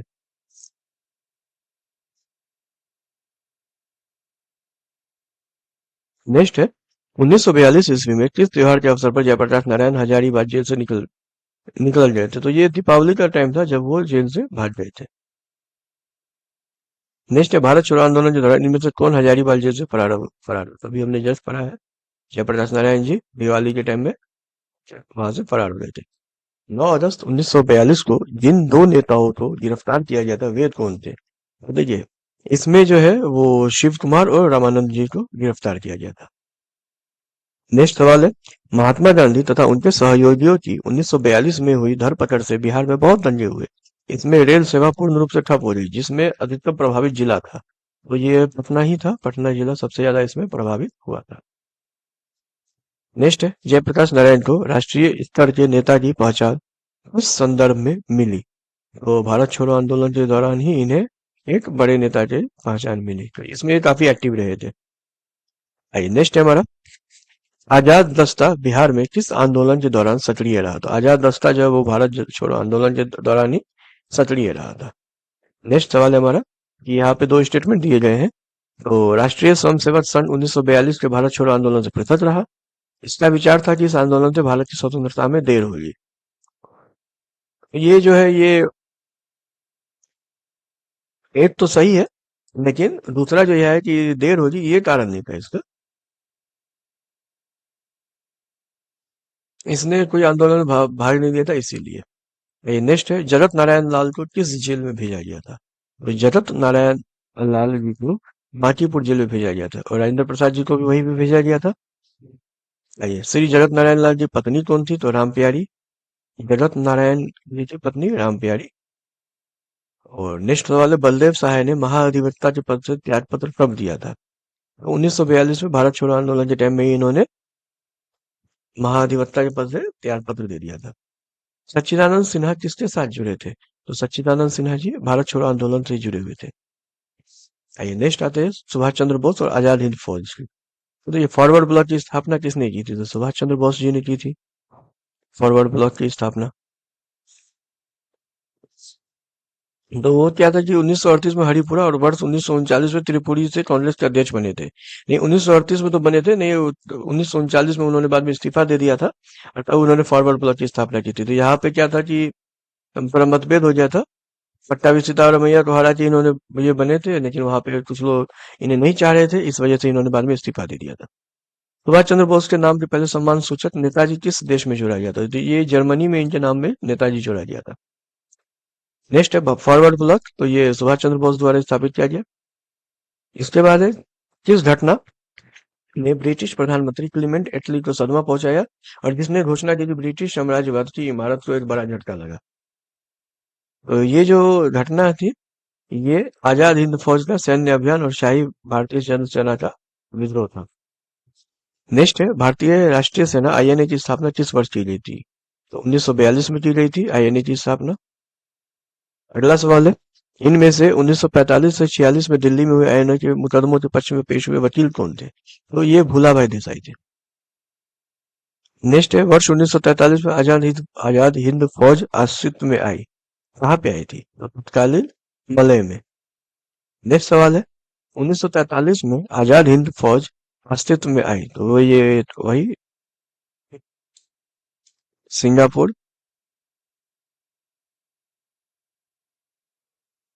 इस क्वेश्चन में कहीं ना कहीं कुछ गलत है।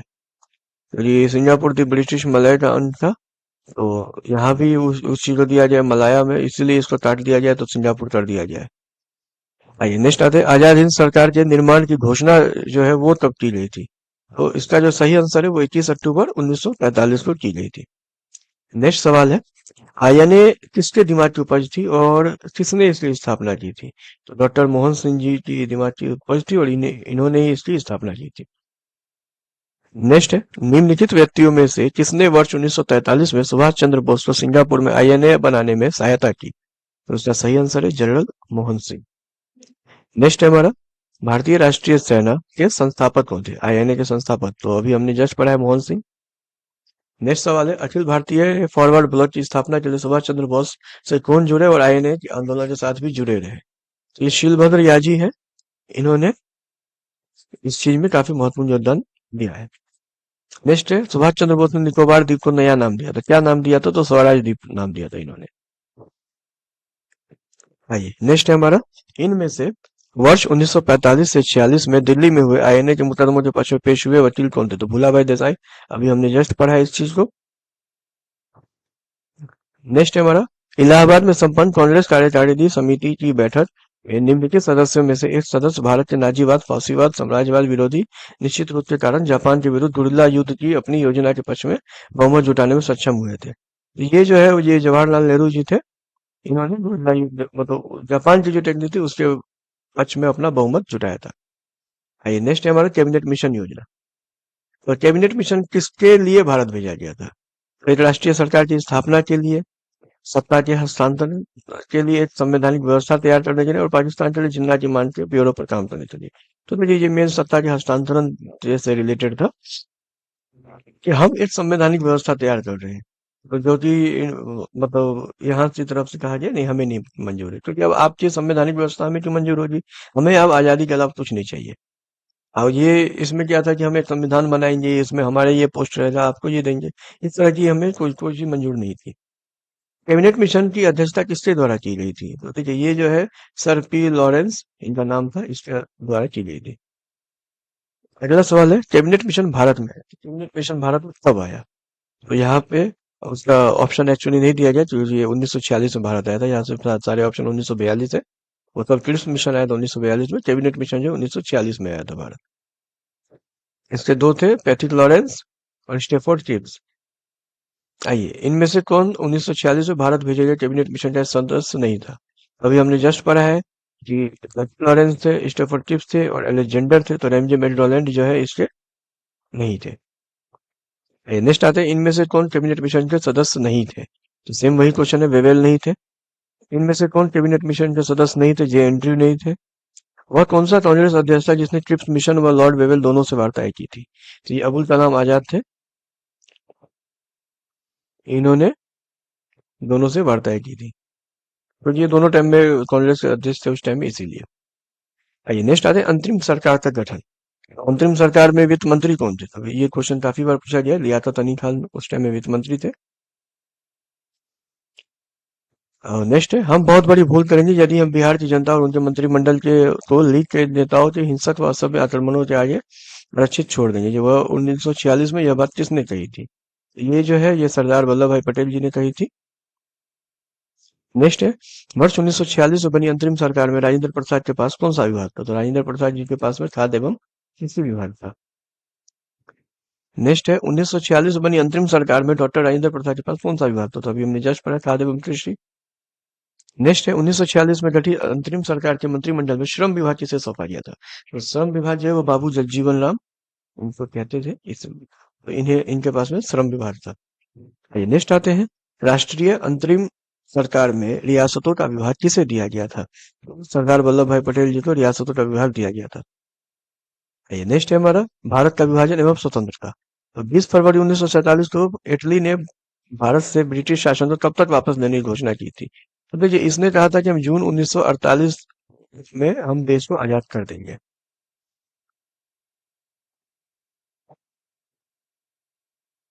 लेकिन इसमें इन्होंने एक लाइन और भी कही थी कि अगर तब तक ये संविधान का निर्णय ना किया गया तो ब्रिटेन को अधिकार होगा कि वह जिसे चाहे उसे शक्ति सौंप दे।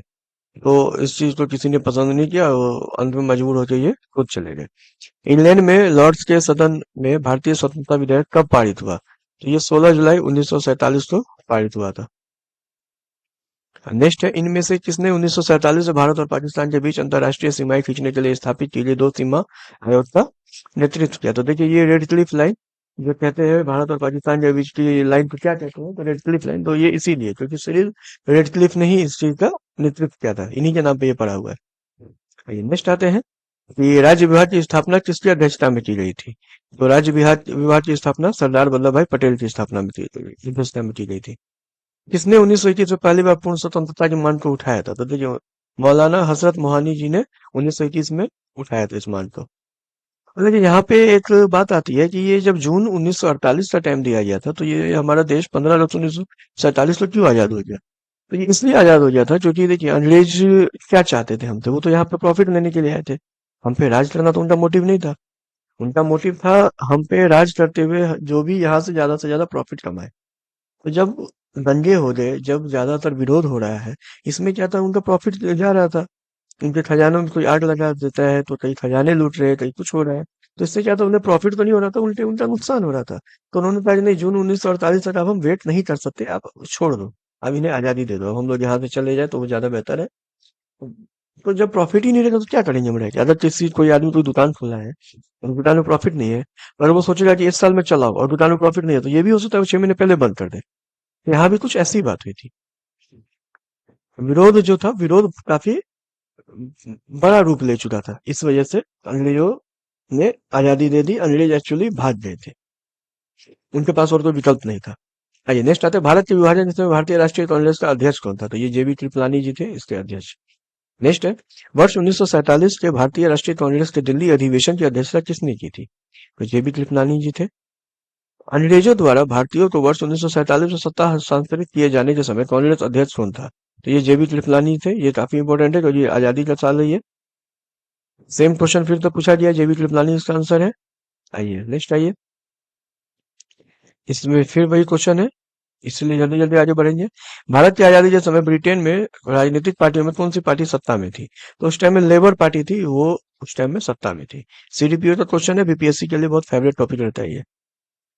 नेक्स्ट है, स्वतंत्र भारत का अंतिम गवर्नर जनरल कौन था? वो चक्रवर्ती राज गोपालाचारी अंतिम गवर्नर थे। पहले भारतीय गवर्नर जनरल होते तो ऑब्वियस बात है, वहां अंतिम या पहले जो भी कहिए, स्वतंत्र भारत के पहले थे। नेक्स्ट हमारा, ब्रिटिश भारत में संवैधानिक विकास तो किस साल रेगुलेटिंग एक्ट पारित किया गया था? तो रेगुलेटिंग एक्ट जो है वो 1773 का रेगुलेटिंग एक्ट कहा जाता है, उसी साल इसको पारित किया गया था। इसका भी सही आंसर 1773 है। नागरिक सेवाओं के लिए प्रतियोगी परीक्षा प्रणाली को स्वीकार किया गया, कब स्वीकार किया गया था? तो 1853 में। आइए नेक्स्ट है, मॉन्टेग्यू चेम्सफोर्ड की रिपोर्ट, ये क्या है? मतलब भारत सरकार अधिनियम 1919 का आधार बनी थी। नेक्स्ट है, निम्न में से इस अधिनियम में भारत में पृथक निर्वाचन मंडल का आरंभ किया गया था? तो ये भारतीय परिषद अधिनियम 1909 में किया गया था। नेक्स्ट है, भारतीय उच्चायुक्त के पद का सृजन किस अधिनियम से हुआ? तो ये भारत सरकार अधिनियम 1919 से हुआ। आइए नेक्स्ट है, रिक्त स्थानों की पूर्ति कीजिए। नेहरू रिपोर्ट किसकी अध्यक्षता में एक कमेटी द्वारा तैयार किया गया था और इसका विषय क्या था? तो इसका जो देखिए, मोतीलाल नेहरू जी के अध्यक्षता में किया गया था और इसका विषय था भारत में संवैधानिक व्यवस्था। आइए नेक्स्ट है हमारा, इस अधिनियम के बारे में जवाहरलाल नेहरू जी ने कहा था कि हमें एक ऐसी कार दी गई है जिसमें सब ब्रेक थे किंतु इंजन नहीं था। तो ये 1935 के अधिनियम के बारे में जवाहरलाल नेहरू जी ने ये बात कही थी। स्टेटमेंट बेस्ड क्वेश्चन काफी पूछे जाते हैं। नेक्स्ट है हमारा, ब्रिटिश शासनकाल में संविधान के विकास में कौन सा कानून ऐतिहासिक नहीं था? तो उस टाइम में जो है ये protection of civil right act, ये ऐतिहासिक मतलब ये नहीं था उस टाइम में। आइए नेक्स्ट आते हैं, भारत सरकार अधिनियम 1935 को किसने गुलामी का चार्टर बताया? तो ये नेताजी सुभाष चंद्र बोस जी ने इसको गुलामी चार्टर बताया था, गुलामी का चार्टर। आइए नेक्स्ट आते हैं, भारत सरकार अधिनियम 1935 ने समाप्त की थी, क्या समाप्त की थी? तो प्रांतीय द्वैध शासन व्यवस्था को इसने समाप्त कर दी थी। आइए नेक्स्ट है हमारा, डॉक्टर राजेंद्र प्रसाद को संविधान सभा का सभापति चुना गया था, कब चुना गया था? तो दिसंबर 1946 ईस्वी में इनको सभा ये चुना गया था। तो साथियों, ये अगर आप यहाँ तक वीडियो में आए हैं तो बताइएगा कमेंट में कि ये वीडियो कैसी लगी और एक्सप्लेनेशन का तरीका कैसा लगा। समय ज्यादा नहीं था इसलिए मैंने ज्यादा एक्सप्लेनेशन नहीं की, नहीं फिर भी जहां मुझे जरूरी लगा भाई मैंने इस चीज को किया है। तो यहाँ से हमने मॉडर्न हिस्ट्री खत्म कर ली है। अब इसके बाद जो हमें पॉलिटी साइंस करने हैं तो वो मैं ये ऑप्शन वाले से नहीं, मैं इसको वन लाइनर फॉर्मेट में जल्दी करूंगा। इसी की एक किताब आती है घटना चक्र की, वन लाइनर फॉर्मेट, और हम उसमें खत्म करेंगे जल्दी जल्दी, क्योंकि अब एग्जाम में समय नहीं है। तो ठीक है साथियों, इस वीडियो को लाइक कर दीजिएगा और चैनल सब्सक्राइब कर लीजिए ताकि नेक्स्ट वीडियो भी आपको मिले। इसके बाद करंट अफेयर्स का काफी कंटेंट है, साइंस का कंटेंट है, बहुत सारे कंटेंट आपको इस चैनल पे मिलते रहेंगे, इसलिए इसको आप सब्सक्राइब कर लें। ठीक है, धन्यवाद।